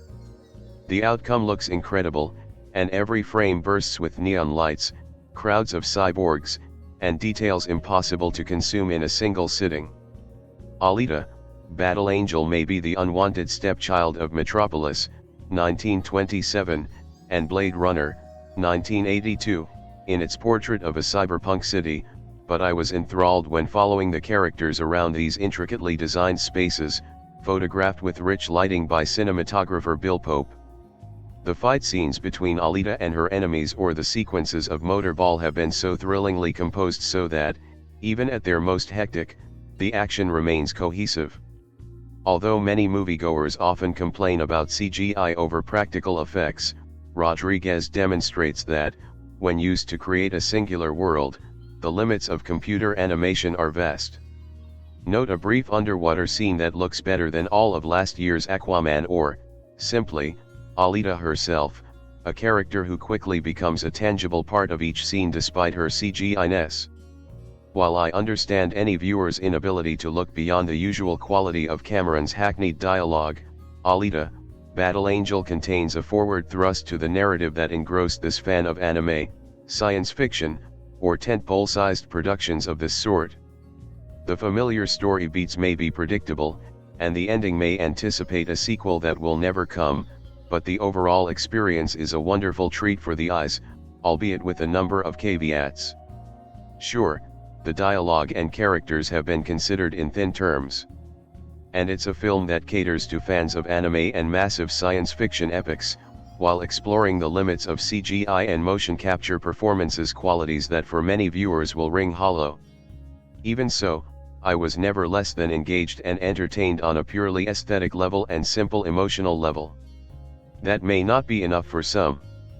To be sure, I often expect great science fiction to engage the mind and the raw senses. But as Cameron and Rodriguez have proved elsewhere on a number of occasions, spectacle is a key component to cinematic escapism, and Alita, Battle Angel supplies such an escape. I went into this with zero expectations or knowledge of the source material. I really enjoyed this film. It's actually my favorite 2019 cinema release so far, but I've not managed to go to many movies so far this year. It'll be interesting to see where it ranks for me by the end of the year. First of all, this movie succeeds where so many others spectacularly fail. It has likable and fairly well-developed characters that the audience will actually care about. Okay, it's a fun action sci-fi movie, so there are plenty of one-dimensional characters, but the writers clearly put some time and effort into the ones that really matter. They just could have spent a little more time on the male love interest. The female cyborg, Rosa Salazar, and the father figure man who revives her, Christoph Waltz, are great characters, and their relationship is the best thing about the film. I wasn't sure how I'd feel about the look of Alita herself, but I thought they did a fantastic job with her. They got a good balance between making her look different from the humans while still seeming human emotionally, especially through her extra big eyes that you quickly get used to, and never entering into creepy uncanny valley territory. She's more likable than the majority of human characters in films these days. I also loved that she's this kick-ass warrior while at the same time having the feelings and innocence of a sweet teenage girl. This could have come across as really cheesy if not handled right, but it works perfectly in this film, and I can't see anyone not getting some enjoyment out of this movie, especially lovers of fun sci-fi action. I think it's hard to make a sci-fi film these days that doesn't feel derivative, as there have been so many brilliant stories in this genre. Does the story in Alita feel totally original? No, I suppose it doesn't. Yet I felt like I was watching a sci-fi film I haven't really seen before, despite it borrowing from so many other films. It's a cross between Rollerball, 1975, and Blade Runner, with elements of Bicentennial Man and Ellen Ripley's Aliens female kick-ass action crossed with a good coming-of-age teen flick. It's an odd combo that somehow works, making the film a lot of fun and making it feel more unique than it actually is. As for Rollerball, it takes the only good thing about that overall somewhat boring movie, the violent and thoroughly entertaining sport itself. It's only one small part of Alita, though, as there are so many other storylines going on, but it did add some extra fun and action to the film. I've not read reviews, so don't know how others feel about this film, but I hope that sci-fi lovers enjoyed it as much as I did, whether male or female. I know there's sometimes backlash when there's a female lead in what's seen as a more male-dominated genre. I'll never understand that. A good movie is a good movie, and the characters are far stronger in Alita than in a lot of sci-fi films, which often lack character development. The amount of action in this should keep fans happy as well. There's loads of action with some great fight scenes involving all kinds of funky looking cyborgs that you really want to see Alita kick the shit out of. Now to give this movie my rating. I struggled with this one. I'd almost up my rating to 8, actually. I might. I often come back to reviews later and adjust my rating. Bear in mind that sci-fi is my favorite genre, and this movie is very much my type of thing. The film isn't perfect. It could have been better. It could have gone deeper into Alita's story and her feelings and the meaning of being human, explored more in things such as Ex Machina. The baddies were weak and we didn't get to know enough about their motivations. The characters play Jennifer Connelly and especially Marshala Ali, who felt a bit wasted in this. Well, sort of played by Ali. I won't get into that, spoiler. I wouldn't call this film shallow, but it could have been more of a thinky sci-fi. However, it was a lot of fun to watch and I loved the characters. Sometimes we expect a bit too much from movies. I'd happily watch this one again, which I can't say for a lot of movies I've watched in recent years. I'd love to see this one get a sequel. In the 26th century, the world looks a lot different. After the war known as the Fall, society changed and the major floating cities perished, all but for one. Most of the poor now live under it, in a place called the Iron City. It is here that Dr. Dyson Waltz builds a cyborg girl from the remaining scraps he found, naming her Alita Salazar. There's a lot to her that's unknown, most of which she doesn't reconcile. Ultimately, Alita will have to ask herself a question: Does she pursue the return to her past or try to fit into what she now knows? Alita, Battle Angel is based on the manga called Battle Angel Alita, and the film adaptation has lingered in development hell for quite a while. Over time, the biggest supporter of the project had to be James Cameron. At first, he was set to direct the film, but then history took a turn when a certain sci-fi film full of blue people became fairly promising. He had to let others take up his duties while he moved into the role of a producer.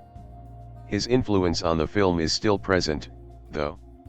He brought on his visual effects team from Avatar, Weta, when it turned out he had to take a long time to work on the scripts for the 4 of his planned Avatar sequels. You heard that right. Another factor was Fox's delay of the Dark Phoenix film to the summer.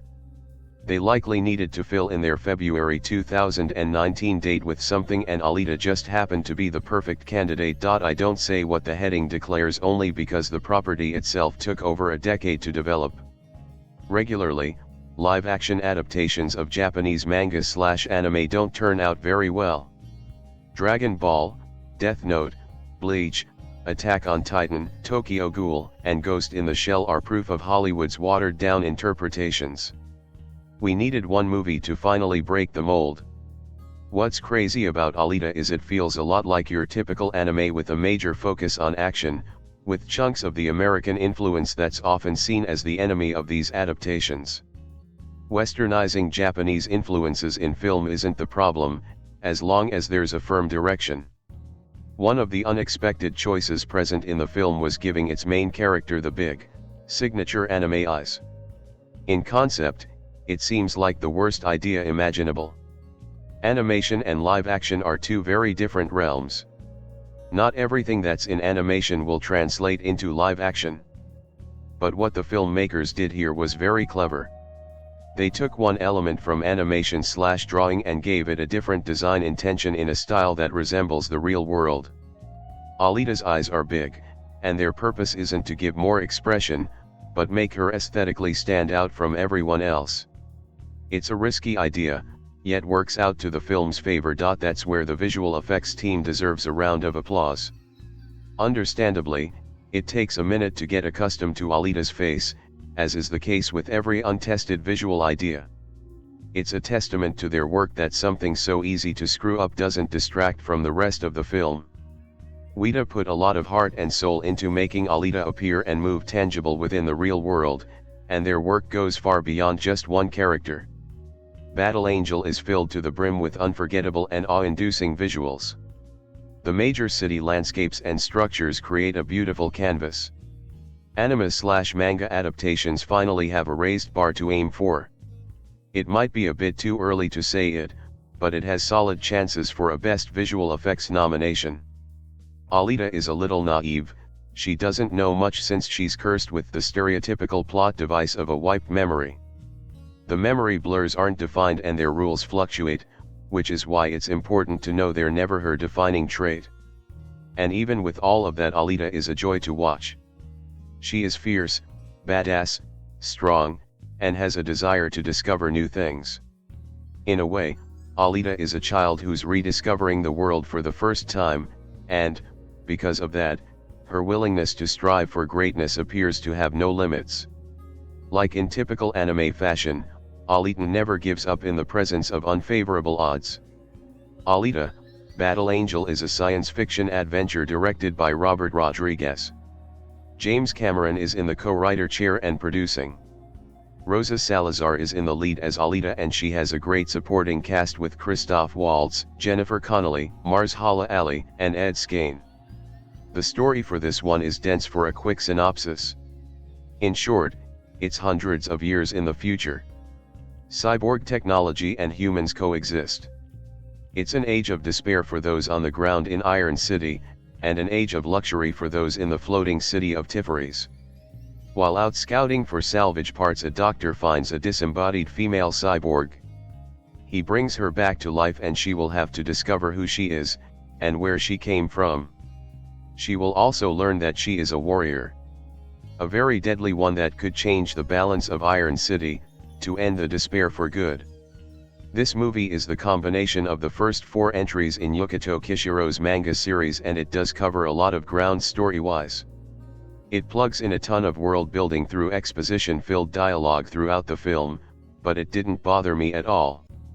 Some science fiction purists may not like the fact it doesn't deep dive into the layers of the world this story is set in.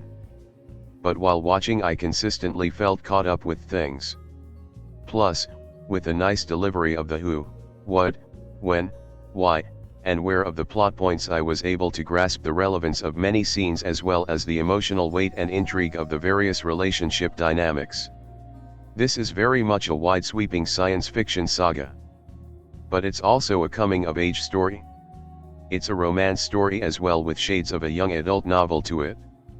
I think all of these elements were woven together nicely with an even amount of attention given to make each of them to make the substance resonate with me. They all had their own arc that ties back into the main character, and the growth in her was compelling to witness. The love she felt for the guy who caught her, I felt sincere with a heartwarming innocence. These story dynamics were all draped over the spectacle of the science fiction themes perfectly to result in a cinematic experience. One that absolutely must be seen on the big screen. The technical crafting overall was phenomenal. There wasn't a single frame that wasn't beautifully constructed. It was as immersive a film as I can remember seeing, and for 2 hours this thing was dazzling my eyes with a literal non-stop feast of spectacular visuals. Character designs were detailed and imaginative. Each set piece was immaculate with intricate modeling. Landscapes and backdrops were extremely rich with depth. Textures captured the grime of the city streets, the elegance of the technology, and the grittiness of it as well.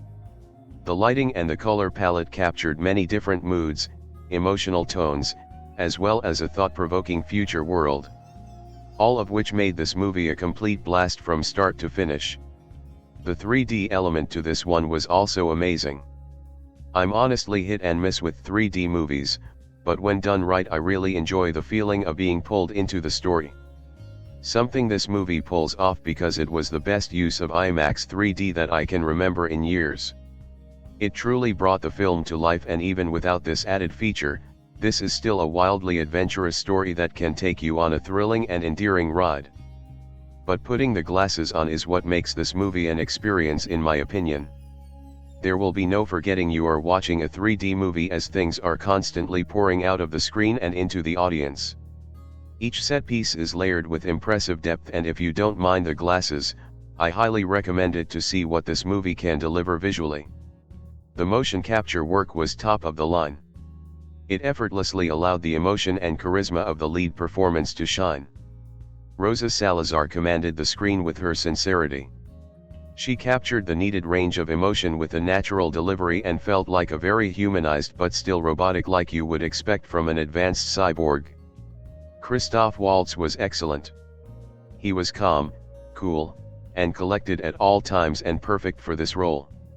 He also had a warm, natural chemistry with Salazar that made their scenes together much more intriguing. Jennifer Connelly and Mahershala Ali were both more than serviceable. However, I do think their characters were hindered from some express development.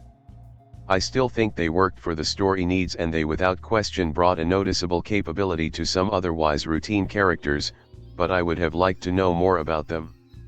I think express is a good word to use when describing the story as well.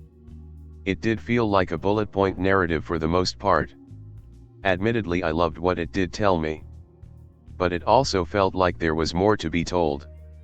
Things are happening very quickly throughout this film. Relationships are developing, events and unfolding, and situations are constantly advancing. The exposition does a great job of keeping the viewer up to speed. But at the same time, there were sections where it felt like some significant amounts of story could have been told in between things we see on screen. It didn't hinder the film for me though, primarily because it was a well-crafted adventure with endless amounts of intense sequences. So, with so many other positives in its corn that had me engaged and up in my seat, I completely invested regardless. This film was certainly not a case of style over substance, although a little more substance sprinkled in could have been nice. I thoroughly enjoyed what this movie did give me though, and despite being cutting edge it still captured an old school sci-fi appeal that I loved. It could have been darker, and more exploratory within the story itself. But I think this movie found a nicely positioned middle ground that can make it mass consumable and appealing a much wider audience, because this is a stunning film, and those do not come cheap. Alita, Battle Angel centers around a 300-plus-year-old nameless cyborg, Rosa Salazar, that Dr. Dyson Ito, Christoph Waltz, finds in a scrap heap and repairs.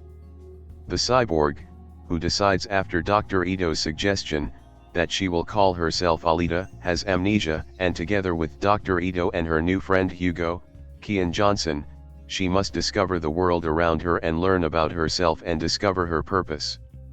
As she begins to understand who she is, enemies come out of the woodwork and she must fight to survive. I've been excited for this film since early on in the production cycle. The combination of James Cameron and Robert Rodriguez was surely never going to fail, yet even with a $200 million budget it really hasn't flourished either. It's not that Alita, Battle Angel is a bad film, it just isn't the great one you'd expect from such a duo, or such a budget. It certainly isn't the must-see blockbuster we were promised after years of talk, if you frequent movie forums and websites, and weeks of advertising. Rosa Salazar is fine as Alita, giving a performance that's a combination of both motion capture and voice acting, with the actual character being CGI. Probably my favorite part of the film was not the fighting, which normally action sequences are my bread and butter, but in the first act when Alita is freshly repaired, seeing things for the first time, hearing things, learning things, even tasting things. Though I am not sure why a cyborg needs to eat. Where does she number 2 from? During this period we see that Alita is curious, she is competitive, she is wondrous, it really was great to see. Things go downhill when she meets Hugo, and as their relationship develops, the pair fall in love and the clichés begin to hit us one by one. Dr. Ito's relationship with Alita is also frustrating at times. Christoph Waltz gives an acceptable performance, but the character is quite bland and predictable. He is using Alita to replace his long-dead daughter, he is overprotective, etc., etc., you know how it goes. Jennifer Connelly also makes an appearance as Chiron, Ito's ex-wife, and mother of their dead child. Her character is boring and supposedly selfish, but again the clichés hit and the expected happens. Aside from Alita herself, there are only 3 characters of any real note, and they are all bad guys. Ed Skrein as the pretty boy hunter warrior Zapan is great. He's so up himself and Skrein delivers this beautifully. Jackie Earle Haley as Grewishka is also great, he is evil to the core, so much so, he squishes a little puppy dog. Finally, the best performer of the lot by far was Mahershala Ali as Vector, cool name, too. This guy is going from strength to strength in his career with Green Book and Moonlight, and now this, although I'll always remember him as being credited as Mahershala Hashbaz Ali from the B-grade TV show Threat Matrix. One thing that the $200 million budget did allow for was great special effects, but I think we all expected this. It all looks great and well polished. The action scenes were also great, but realistically, we've seen it all before in any big budget action blockbuster, think Terminator, Transformers, or the Marvel and DC output. It's all fast-paced CGI action. However, the worst part of the film were some of the one-liners. After one particular fight scene where Alita gets assistance from Jeff Fahey in the form of Hunter Warrior McTeague and his cyborg dogs, McTeague utters he wasn't a dog lover, I hate that. It was a terrible line, but nothing topped when Hugo's friend, while talking about Alita, says she was the enemy at one point and another replies 300 years ago, get over it. The tone and style in which it was said, to a person of color, sounded as if it was written by a far-right Trump supporter or, in Australian context, a far-right Pauline Hanson supporter. The other really crappy part was that the bounty hunters were called hunter warriors in the first place, it just sounds so bad. It's on par with Shane Black calling the armor scene at the end of The Predator killer. The fast pace helped with the enjoyment of the well-choreographed fight sequences. Even though I was frequently frustrated, I didn't find myself bored, and I only took my eyes off of the screen a few times to write notes. Despite the violent comics the film is based on, the film is not very bloody though. Obviously when you're dealing primarily with cyborgs, there is not a lot of blood, and even when a kid is sliced in half, there really isn't much gore at all. I felt this was a large issue, taking the dark, bloody edginess away and replacing with a polished, clean look blended with a teenager love story feel in the vein of Twilight. In the end, Alita, Battle Angel is an ambitious attempt to convert a story from one medium to another that sadly doesn't quite manage to pull it off.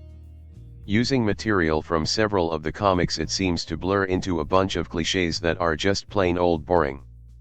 Luckily it has great pacing and action to help keep it interesting, with some cool villains to keep you interested and entertained. So apparently James Cameron has dreamed of making this movie, an adaptation of Yukito Kishiro's Battle Angel Alita manga, for over 20 years. It was before he made Titanic in 1997 and Avatar in 2009, and it's his commitments to the latter that made him relinquish his directing duties to Robert Rodriguez. I have to admit though that my initial reaction to the first trailer was that the huge, manga-inspired eyes are creepy looking. I read some manga as a kid, specifically Candy Candy, but in the printed comics, of course they never bothered me. That's how all mangas are drawn. But cinematically, they can be quite eerie.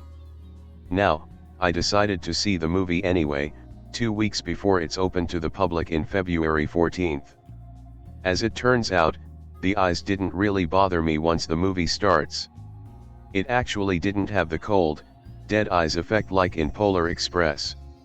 Of course they can still be a bit disturbing at times, but for a character made up of cyborg parts, she's pretty lifelike. There are plenty to like about Alita. In fact, I immediately sympathize with this cyborg creature trying to discover her identity. It's an action-packed coming-of-age story of a young girl who's trying to piece together the mystery of who she is. Set in the 26th century, 300 years after the fall, where the Haves live in a floating city called Tiferes and the rest down below in Iron City. The story starts when a man found a still-living severed head in a junkyard, where the Tiferes dumps its trash. I thought Christoph Waltz as her father figure Dr. Dyson Ito is inspired choice, and at first you don't know if he's good or bad, which the Austrian actor portrayed really well. The father-slash-daughter relationship between him and Alita is actually one of my fave parts of the film, and the way Dr. Ito tried to protect her from the new world she's thrusted into is endearing.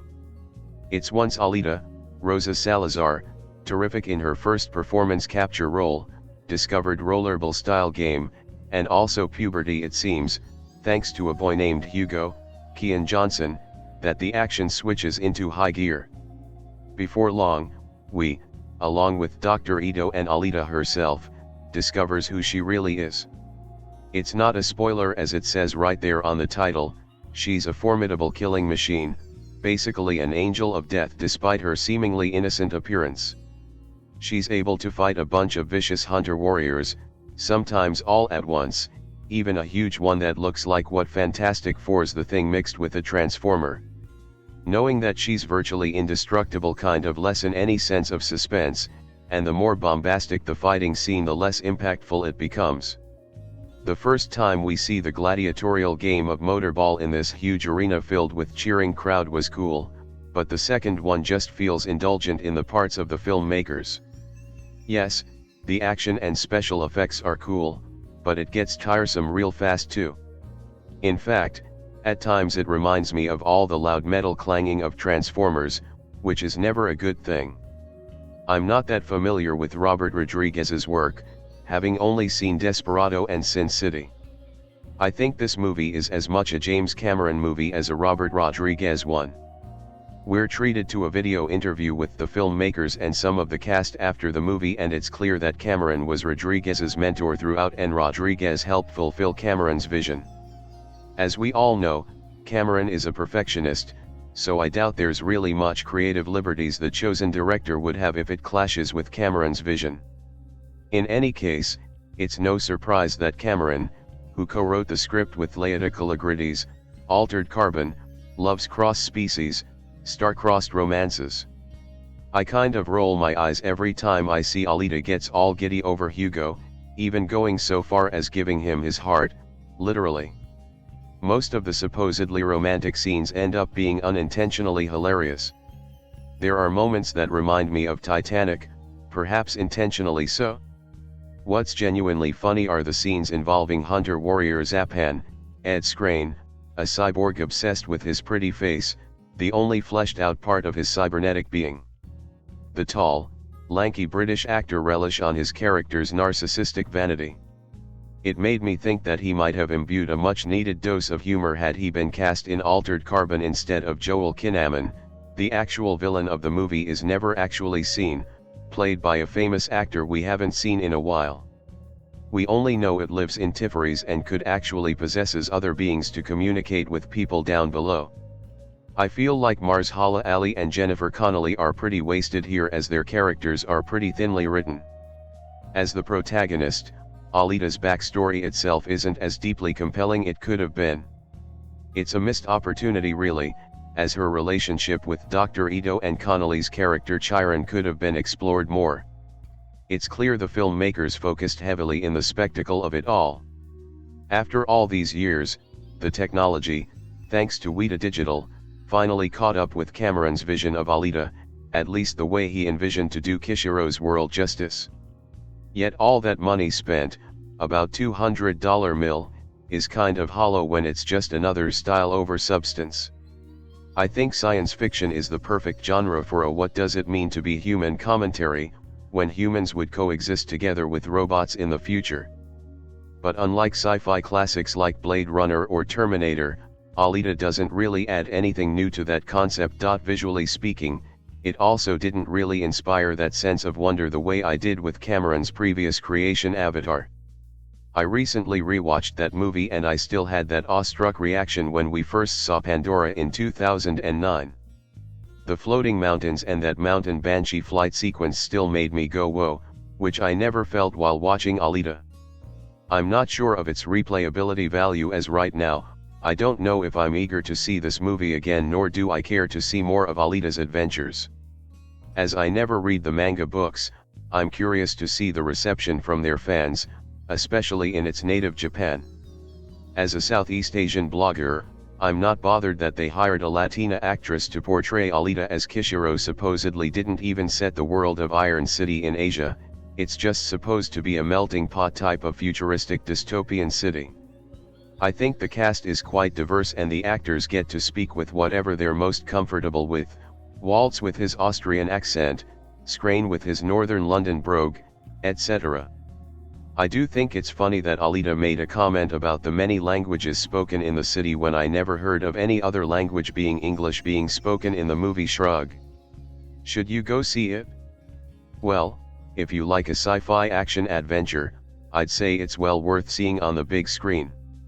I don't normally like watching 3D movies with those pesky glasses, but the effects and visuals look cool in IMAX 3D as the movie was optimized for such technology. I skipped Ghost in the Shell, just didn't appeal to me at all, and I think Jupiter Ascending is absolutely rubbish, but this one has enough going for it for me to recommend. Just don't expect a sci-fi classic or even something emotionally gratifying, just enjoy the ride for the high-octane action-adventure that it is. Alita, Battle Angel is one of those films that has been bubbling in and out of the film scene for almost 20 years now. It would get so close to being made and then another setback, and once it was filmed we would get these little tidbits every month or so. With all this, I was wondering what we would actually get with the final product because I had not seen the original manga it is based on, so I was coming in blind. Well, now that I have had some time to think through it, I can say that it is a film with some truly beautiful moments, some really intense oh damn moments, and also is a movie that it falls into the same trap as many films these days and sacrifices the narrative of this film to set up potential sequels in the future. So to set the scene, in the far future the Earth is covered in large sky cities until one day called the Fall everything came crashing down bar one city called Zalem. With the Earth devastated, many flock to the one remaining bastion of civilization, creating the great Iron City that sprawls out underneath Zalem. No one from the Iron City can enter Zalem, but they all work for the city, in the farms, factories, or as hunter-warriors who are bounty hunters in a world where the police no longer exist. In the center of Iron City is the junkyard, where the people of Zalem throw out all their junk, raining it down on the city below. One day Dr. Dyson, Christoph Waltz, was scavenging the junkyard for parts for his cybernetic limbs clinic when he comes across a cyborg core with a still functioning brain. He brings her home and repairs her body. When she awakes, she has no idea what her name was, or what her past was, but she accepts the name Alita, Rosa Salazar, and begins to learn about the dangerous world around her. The first thing I do want to talk about, and indeed it might be the first thing you see when you look at a trailer, and that is the visual effects. I had real fears that Alita would very much get stuck in the uncanny valley and stay stuck there for the whole of the film. Thankfully this is not the case due to a number of reasons. This is through both the story and through Rosa Salazar's acting, which I assumed they mocaped as a basis for the animation. All of these things bring the character to life, so you can't help but sympathize with her. All of her actions are completely fluid and also feel like they have weight behind them, which is important when they get to the Panzerkunst action scenes. Indeed, and when we get to the action scenes, they are all really well made with lots of oh damn moments. I was watching the film in 3D, and they do make some good use of the technology, but it is not necessary to enjoy the film. However, there is a bit of inconsistency with the violence, with some of it being very violent and close up in the frame, and other times it is all happening off camera, which creates a bit of dissonance at times. As well as this, the effects are used to both create characters but also the world of Iron City. There is some really fascinating character design along the whole gamut of augmentation, from replaced limbs all the way to cyborgs. I think you first get a sense of what they can do in the world when Alita gets jumped by 3 murderous cyborgs. You get hints of spiders, rhinos, and more. With the world, they have gone for a different look than most post-apocalyptic fiction. It is set somewhere in, say, Latin America or the southern US. This gives them a different set of textures and building designs than you often see.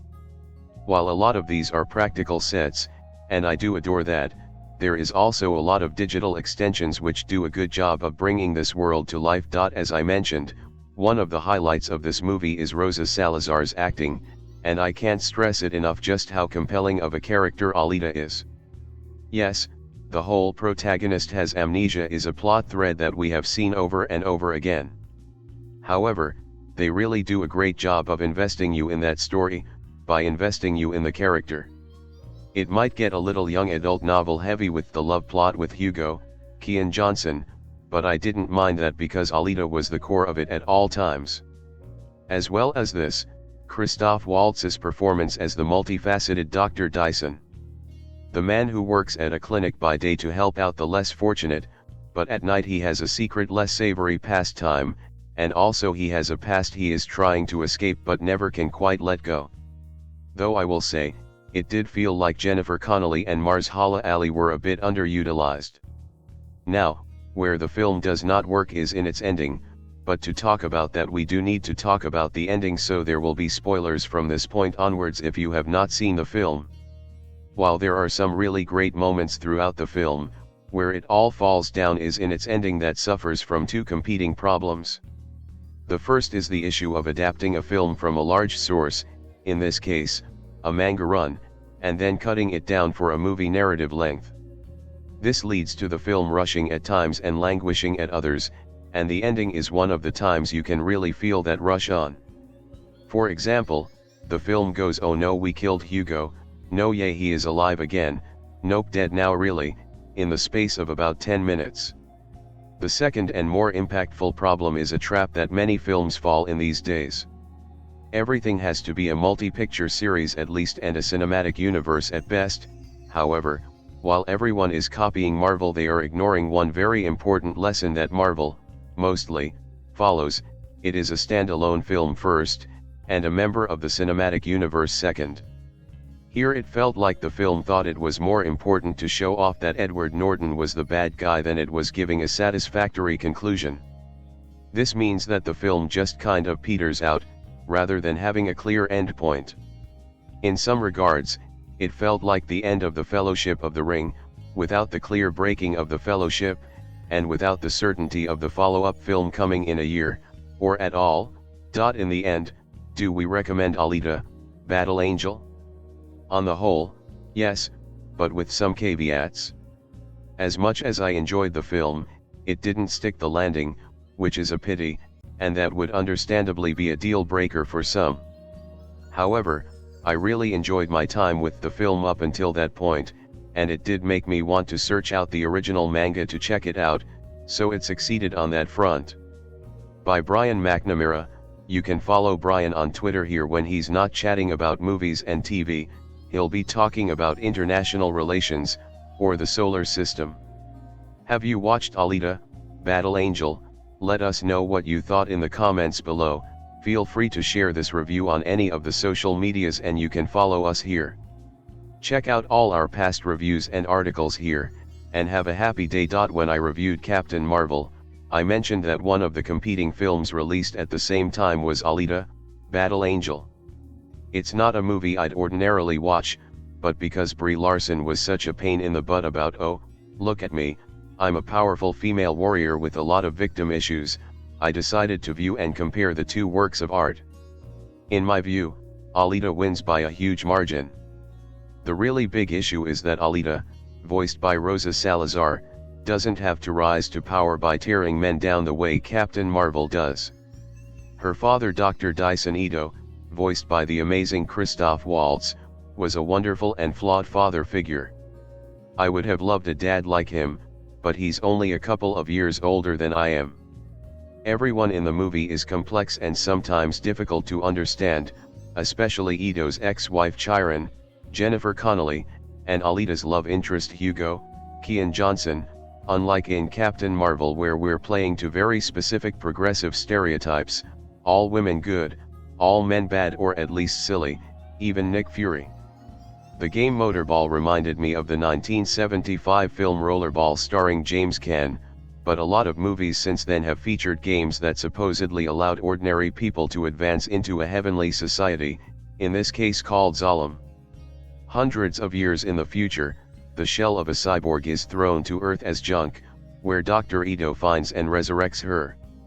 Then, through a series of trials, where Alita, named after Ito's dead daughter, acts like a teenage girl trying to discover herself, evolves to become a warrior with a cause. Sadly, Hugo, due to his crimes, must fall, literally, and die. Alita rises, also literally, to become on the verge of finding out who she really is. The film ends on a cliffhanger, with Alita ready to ascend up to and challenge the powerful elite. Compared to Captain Marvel, but even if it isn't, this is one of the most human movies I've ever seen in 65 years of life. As a dad and a grandpa, I so want to take care of Alita. She is hurt and wounded, but so courageous, that I can't imagine not loving her. She is amazing, not just because of her power, but because of her compassion. A girl who has nothing, realizes she is everything. If she were real, I'd be honored just to know her. She is the hero in all of us. If you haven't seen this movie, see it. I promise, it doesn't disappoint. Alita, Battle Angel is my first big disappointment of 2019.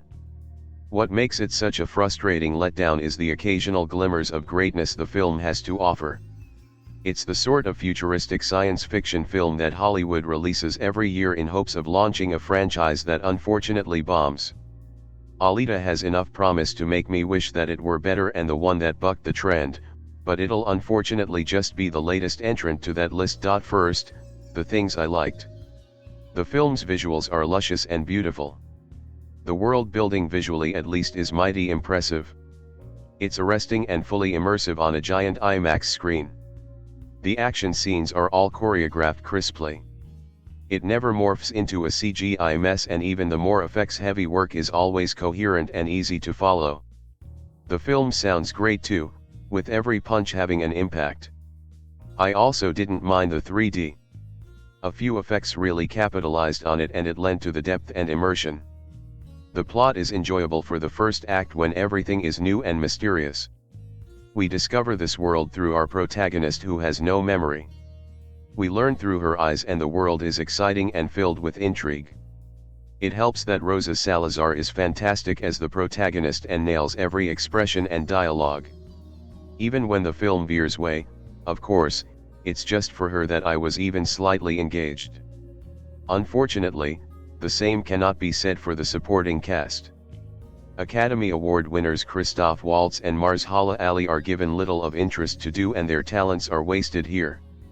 A few other supporting characters that become important plot drivers are little more than caricatures and not well developed. It's beyond the first act though, that the plot becomes incoherent and can never find itself. It's also my biggest complaint with the film. So many ideas, but they fail to come together in a screenplay that's lean and builds any sort of excitement. So many teases of a more exciting, bigger story, only to be served the same old cliches. And of course, an elaborate setup for a much more interesting sequel that'll likely never be made. The film is tonally all over the place as well and can never decide how serious it wants to be. What seemed like subplots become the main driving force and more interesting narrative threads get tossed to the sidelines. At one point, a love story becomes the anchor even though little has been done to establish our investment in this romance so far. Despite its beautiful visuals and brilliant lead performance, Alita, Battle Angel is crushed under the weight of a confused and disjointed narrative. The constantly pivoting plot never settles into a steady groove to build momentum and warrant investment. James Cameron and Robert Rodriguez are the talented gentlemen, but they've come together to craft something beautiful to look at but completely shallow and hard to care about. Watch it only if you're itching to see an IMAX screen flex to its full capacity. Centuries in the future, Earth has been ravaged by a vague war known as the Fall. Most people live in squalor, while the elite live in a sky city named Zalem. A doctor who performs cyberprosthetic surgery, Ito, Christoph Waltz, discovers in a junkyard of scrap metal the remains of a cyborg. He rebuilds her, calls her Alita, Rosa Salazar, and explains the world to her for our benefit. She doesn't remember anything of her past, but soon enough everyone in the city's underbelly, and a select few from the city above, want her dead. Funnily enough, Alita just happens to be equipped with uncanny martial arts abilities that can quickly dispatch of most cyborg assailants. So we have Alita, Battle Angel, the James Cameron scripted and produced, Robert Rodriguez directed adaptation of Gun Dream, the popular 1990s manga. I have never read the manga. Perhaps it is truly groundbreaking. I also do not know how faithful an adaptation Rodriguez's film is. All I can say is this: Alita is a clunky mess. The world of Alita, Battle Angel is vast and dense, thus the film requires a hefty amount of exposition, most of which is dictated to Alita in the first 30 minutes of the film as a series of parameters. Ito explains something to her, then prompts her that it is dangerous and or should be avoided at all costs. Because, foreshadowing. Alita then meets a boy, Hugo, Kian Johnson, who serves his time as the static love interest. He shows her the opposite side of the coin, that things can be fun and exciting. Most of this comes in the form of motorball, a fictional sport involving roller skating on ramps and throwing a ball into a hole in the wall. Or something. It is an arbitrary sport that looks fast-paced and exciting, but it is ultimately confusing to ascertain the stakes. And motorball is just the beginning. Soon there will be hunter-warriors, evil assassins who are mainly made of metal, flashbacks to a war in Alita's past, a man who can transfer his consciousness into the body of cyborgs, etc. The world building piles on, and the film just can't carry its weight. The unbalance is that of a pinball machine tilt. Too much jamming on the exposition, and the whole thing locks into place. I guess in this analogy the pinball is excitement, falling rapidly out of play. This is not to say that Alita is boring, per SE. But it becomes a slog when the majority of the narrative involves explaining in a tell Dante show mentality. The actual narrative action of the film begins at the very end. As Alita comes to understand more about her past, and the story aligns her with what has been foreshadowed previously, the stakes become real and the tilt of exposition-heavy storytelling falls away. The machine resets. But this is the film's climax, when it really ought to be the inciting incident. The film ends with a form of sequel baiting that is almost always groan-worthy.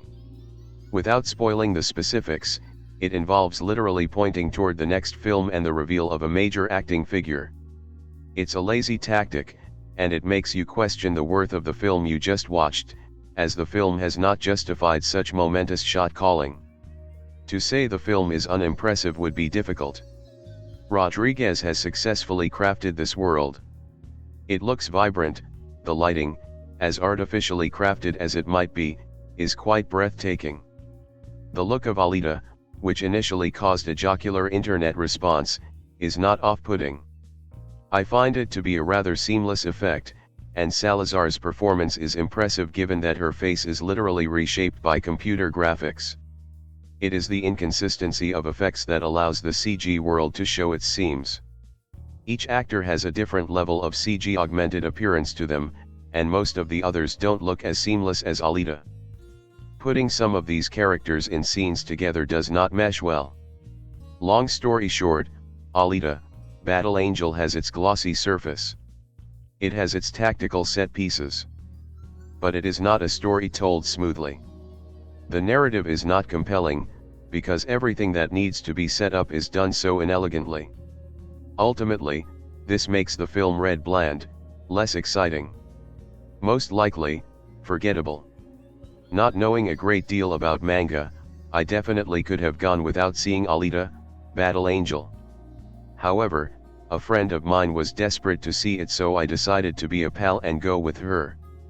I mean, we're talking Robert Rodriguez directing, James Cameron producing, and starring Christoph Waltz, Jennifer Connelly, and Mahershala Ali. There was so much going for this film that I wanted to give it the benefit of the doubt. And, as I have the tastes of a 12-year-old boy, I do love a film about fighting cyborgs. Especially when those fighting cyborgs are being directed by someone like Rodriguez. So, I was all set to enjoy this film despite my initial hesitation. But, considering the lukewarm reception is received from critics, could this film really live up to the expectations it set for itself? Was this another case of harsh critics or easy-to-please fans? I had to find out for myself. A film adaptation of Battle Angel Alita was first announced in 2003 but was left in development hell thanks to James Cameron's ridiculous desire to make Avatar and a load of follow-up films. So the idea languished until Robert Rodriguez was announced as director in 2016. What we end up with isn't the great film the source deserved, but it has its positives. Rodriguez is a director who has often proven himself to be adept with action sequences. His editing is focused and quick and the camera is energetic, but there is slightness to its movements. His action sequences always contain a very real sense of fun and playfulness. Something he brings to the post-apocalyptic world we see in Alita, Battle Angel. In the 23rd century in 2263, an interplanetary war known as the Fall left the Earth in ruins.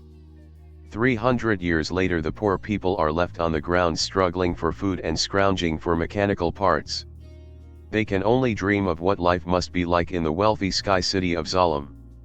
In Iron City, the scientist Dr. Dyson Ito finds a broken female cyborg with a working human brain. He decides to attach the brain to a new body and revives her. Unable to remember anything of her past, he decides to christen the cyborg Alita and treats her like a daughter. One night, when Ito is attacked, Alita summons up her forgotten skills with martial arts and easily fights off the bad guys. This sets her on a journey to discover who she is and save her adopted father. A narrative that all sounds quite promising, and, I have to admit, the initial stages of Alita are wonderfully done. The violence pushes the limits of the rating, but it's mostly all mechanical parts and motor oil that we're seeing being flung across the screen. There are very few flesh and bone casualties that make much of an impact, and those are mostly emotional. Rodriguez was always a great choice to take over this film, and the slickness of the fight sequences are all the proof you need. The choreography is mesmerizing and as graphic as it possibly can be for this audience. And he finds a great star in Rosa Salazar, who plays Alita.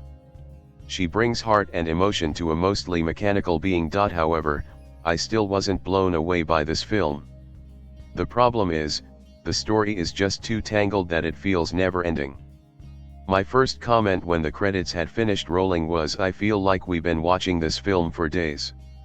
This is typical post-apocalyptic stuff where the haves and have-nots are kept apart until the have-nots finally start to decide that their rulers maybe aren't that great.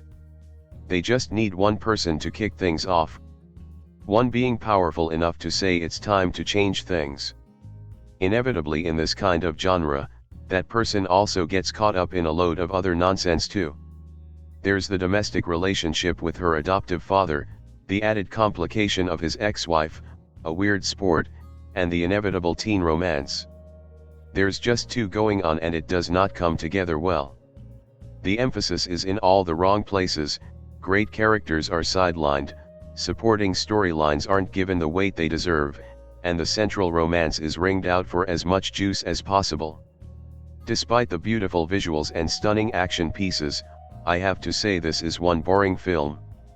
And there hasn't been a more desperate and outrageous cliffhanger in a film since The Adventures of Tintin.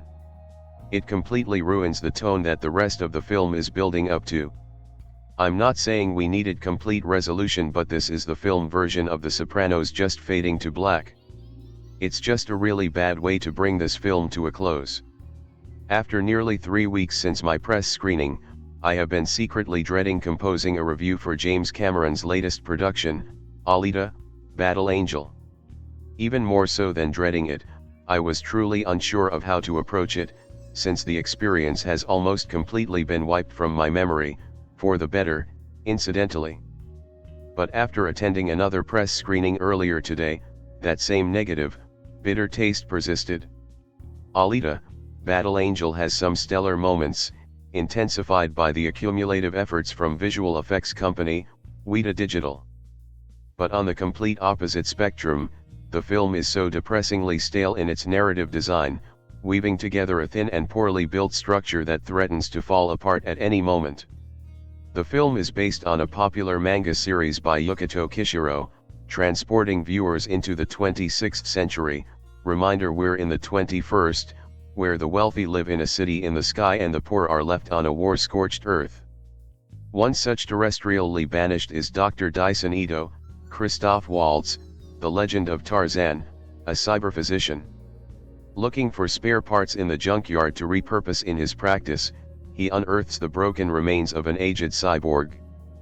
Finding it has a still functional brain, he affixes it to a body at his workshop and christens her Alita, a motion-captured Rosa Salazar, Maze Runner, the Death Cure. She doesn't remember much, but she befriends a boy named Hugo, Kian Johnson, Heritage Falls, who helps to fill her in on the world she now inhabits and introduces her to the sport of motorball. Her impressive skills catches the exploitative eyes of motorball overseer Vector, Marshala Ali, Green Book, as well as Dyson's ex-wife, Dr. Chiron, Jennifer Connelly, Noah. Unluckily for them, Alita also possesses fighting skills, not seen in ages. More than anything, Alita, Battle Angel plays like a adaptation, a genre which has long gone out of popularity, with some of its most recent additions Allegiant, The Fifth Wave and Mortal Engines being financial and critical flops. The film fits the standards that the genre was infamous for, including overdoing a tired-out assortment of social issues pushed to ridiculous extremes, and conforms to even more storytelling conventions, including a disastrous romance arc that is reminiscent of the atrocious efforts seen in Star Wars Episode II, Attack of the Clones.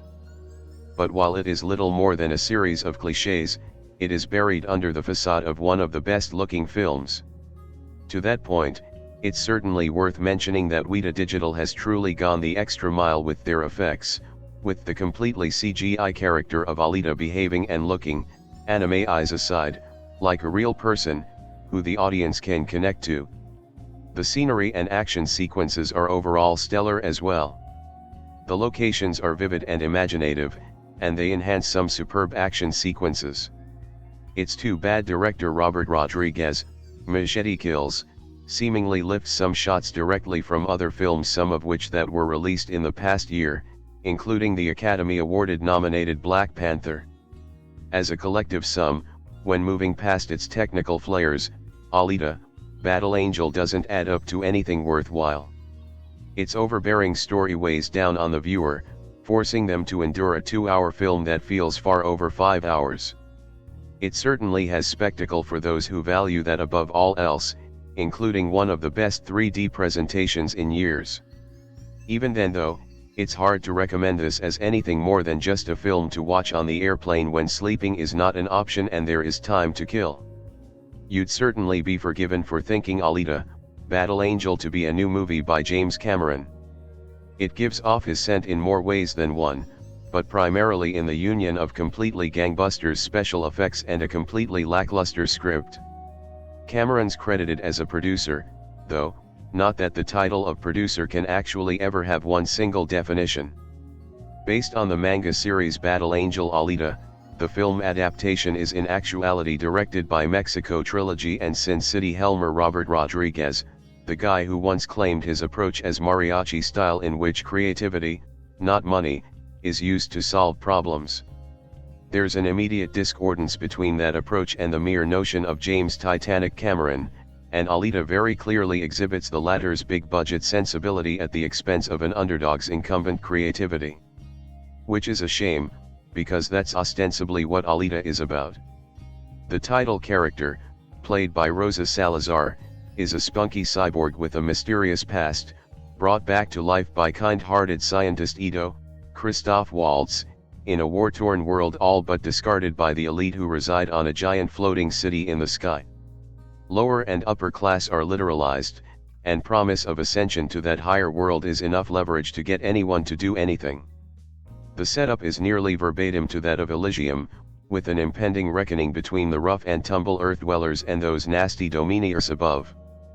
But the reckoning never happens, despite a colossal amount of exposition pointing in that direction, and apart from a useless cameo, more on that in a second, we never even glimpse one of those nasty Dominators. Granted, Alita could have been a strong film even if the floating city had been excised in its entirety. The primary failure is in the emotional stakes of the movie, which exist only sporadically and only in relation to Alita and Ito. In a blockbuster as reliant on CGI as this one, usually those basement low stakes are born of the uncanny valley and an inability to find the human under all that digital makeup. Action needs danger to be engaging, and zipping through an effects-fueled sequence can often lose that sense of danger. Thankfully that's not the case here, due to a nimble special effects crew and a guy like Cameron overseeing it all. The problem, ironically, lies with a story wherein any character can apparently be completely dismembered and still saunter through the next scene like nothing happened. That happens to Alita herself twice, and the villainous cyborgs of the film are similarly obliterated and then simply remade. The action is not boring in the sense that you'll be checking your watch or waiting for the scene to be over, but it is boring in the sense that none of the characters ever seem to be in any actual peril. There are human characters alongside the cyborgs, too, including those played by Waltz, Mahershala Ali, Jennifer Connelly, and Kean Johnson. Johnson plays Hugo, Alita's love interest, who is stabbed in the heart prior to his death near the film's end. But then a skilled surgeon removes Hugo's head and installs it on a robotic body, and off they go into the next few scenes. It's tough to have any real concern about these characters when the risk level is so inconsequential. Alita and Ito have what may be the film's sole meaningful relationship, and their daughter-father bond lends itself to a few fleeting moments of sentimentality. Salazar and Waltz are giving their all, with the former conjuring a memorable personality from beneath layers of CGI. Waltz, playing against villainous type, is sweet when he worries about Alita staying out after dark. But the low stakes still intrude, even in scenes where our character investment shouldn't depend on risk or action. Ito's one-time daughter was killed, hence his humanitarian bent and his drive to reinstate our cyborg protagonist with his lost child's name Alita. But when he brings Hugo and a dozen other people back to life throughout the course of the film, it's once again tough to believe in his grief over a character who wasn't afforded the same convenience by the script. And if Alita and Ito are the best of them, the supporting cast hardly register as motivated beings at all. As Motion State slowly finds itself becoming a Marshala Ali fan site through our fawning over his performances in True Detective and Green Book, it'd be difficult enough to watch such a talented presence reduced to such a one-dimensional role. But Ali's character also serves as a literal puppet for more than half of his scenes, an unseen villain continuously controlling him remotely from off-screen, so whatever motivation the actual character might have is suppressed into nothingness. Even if the qualms about danger and risk to the protagonist were rendered moot, the antagonist still needs a discernible motivation. Finally, as if to declare once and for all that the story, that pesky annoyance, has been all but cast aside in favor of a CGI fireworks display, Alita forgets to include an actual climax. Hugo is killed, reanimated, and then he and Alita take off skyward to reach Exposition City once and for all.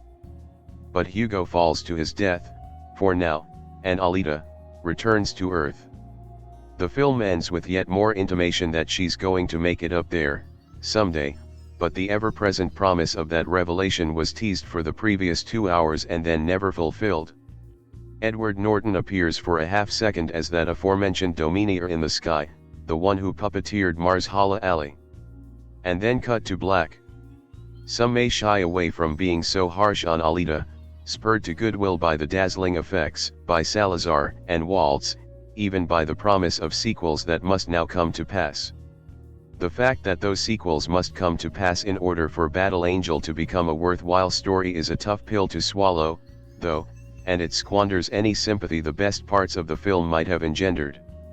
Baiting a franchise at the expense of a single film is a pathetic way to try to bring us back for more, one that might admittedly gel with James Cameron's zillion-dollar box office records. But it comes as a sad surprise from Rodriguez, once a scrappy storyteller, especially considering he's been involved with multiple franchises in the past. His film El Mariachi, even though it spawned the Mexico trilogy, never forgot that the only thing that matters is El Mariachi. While his new collaboration with James Cameron looks stunning and is likely to spawn more Alita movies, Battle Angel forgets to give us much to care about until then. The first-time director Robert Rodriguez's camera fixates on the delicate features of Alita's face, something feels off. In an unnamed junkyard located within Iron City circa 2563, Dr. Dyson Ito holds Alita's severed cyborg head, and life, in his hands. He gazes upon her humanistic skin with gigantic oversized eyes and determines she is ultimately worth saving. It could be his desperate need to remember his deceased daughter in the spiritual sense, possibly his need to care for others regardless of creed, or it could simply be that he understands the powerful agent of change Alita could be. Whatever it is, she always feels off. Back in his lab, Ito, Christoph Waltz, thick with humanity and grace, reconstructs Alita's body with cyborg parts.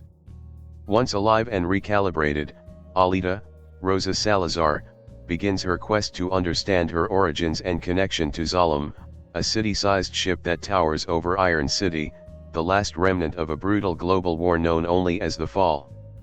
She also longs to win the affections of Hugo, Kian Johnson, a local hoodlum with a heart who introduces Alita to the deadly sport of motorball.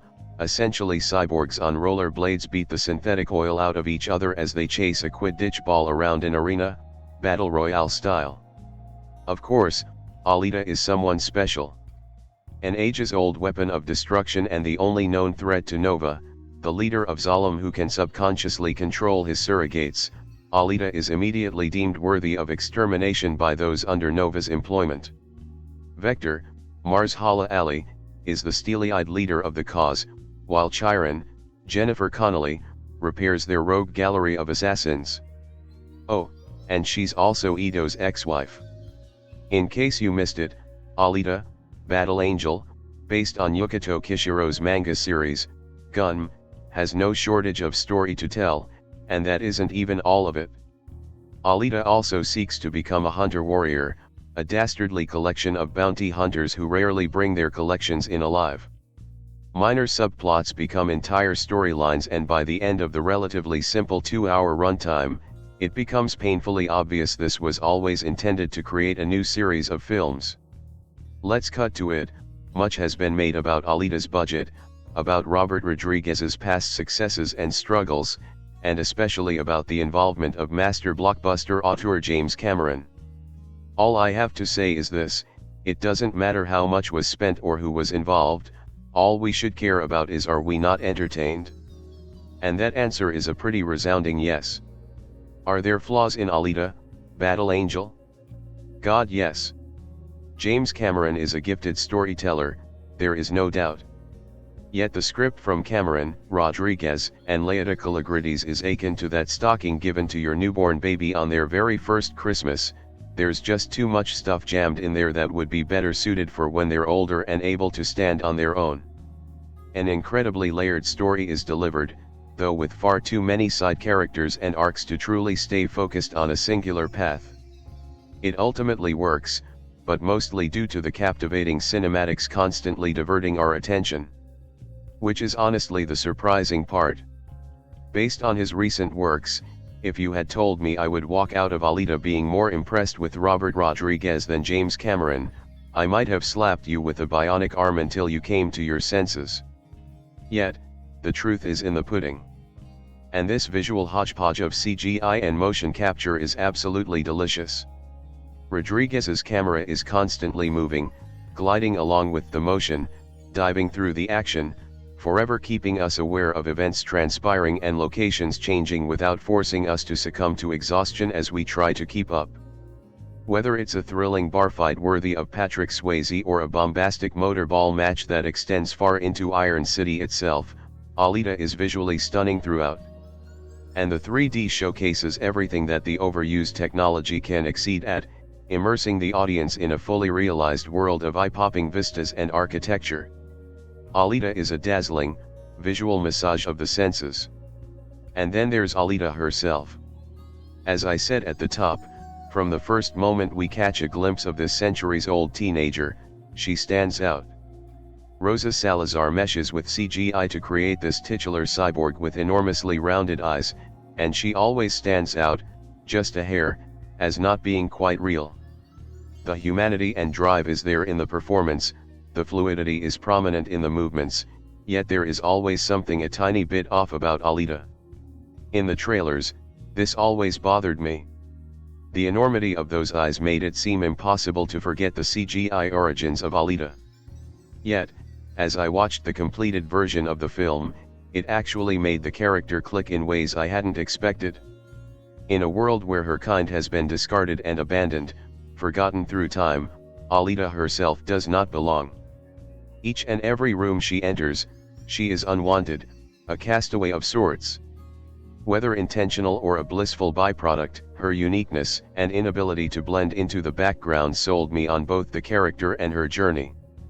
And by the film's concluding moments, I was completely invested in Alita, desperately needing to witness her future exploits. This film, directed by Robert Rodriguez, screenplay by James Cameron, based on Battle Angel Alita, produced by James Cameron, starring Rosa Salazar, cinematography Bill Pope, edited by Stephen E. Rivkin, music by Tom Holkenborg, production companies Lightstorm Entertainment, distributed by 20th Century Fox, release dates January 31, 2019, running time 122 minutes, country United States, language English, budget $150 to $200 million, box office $405 million.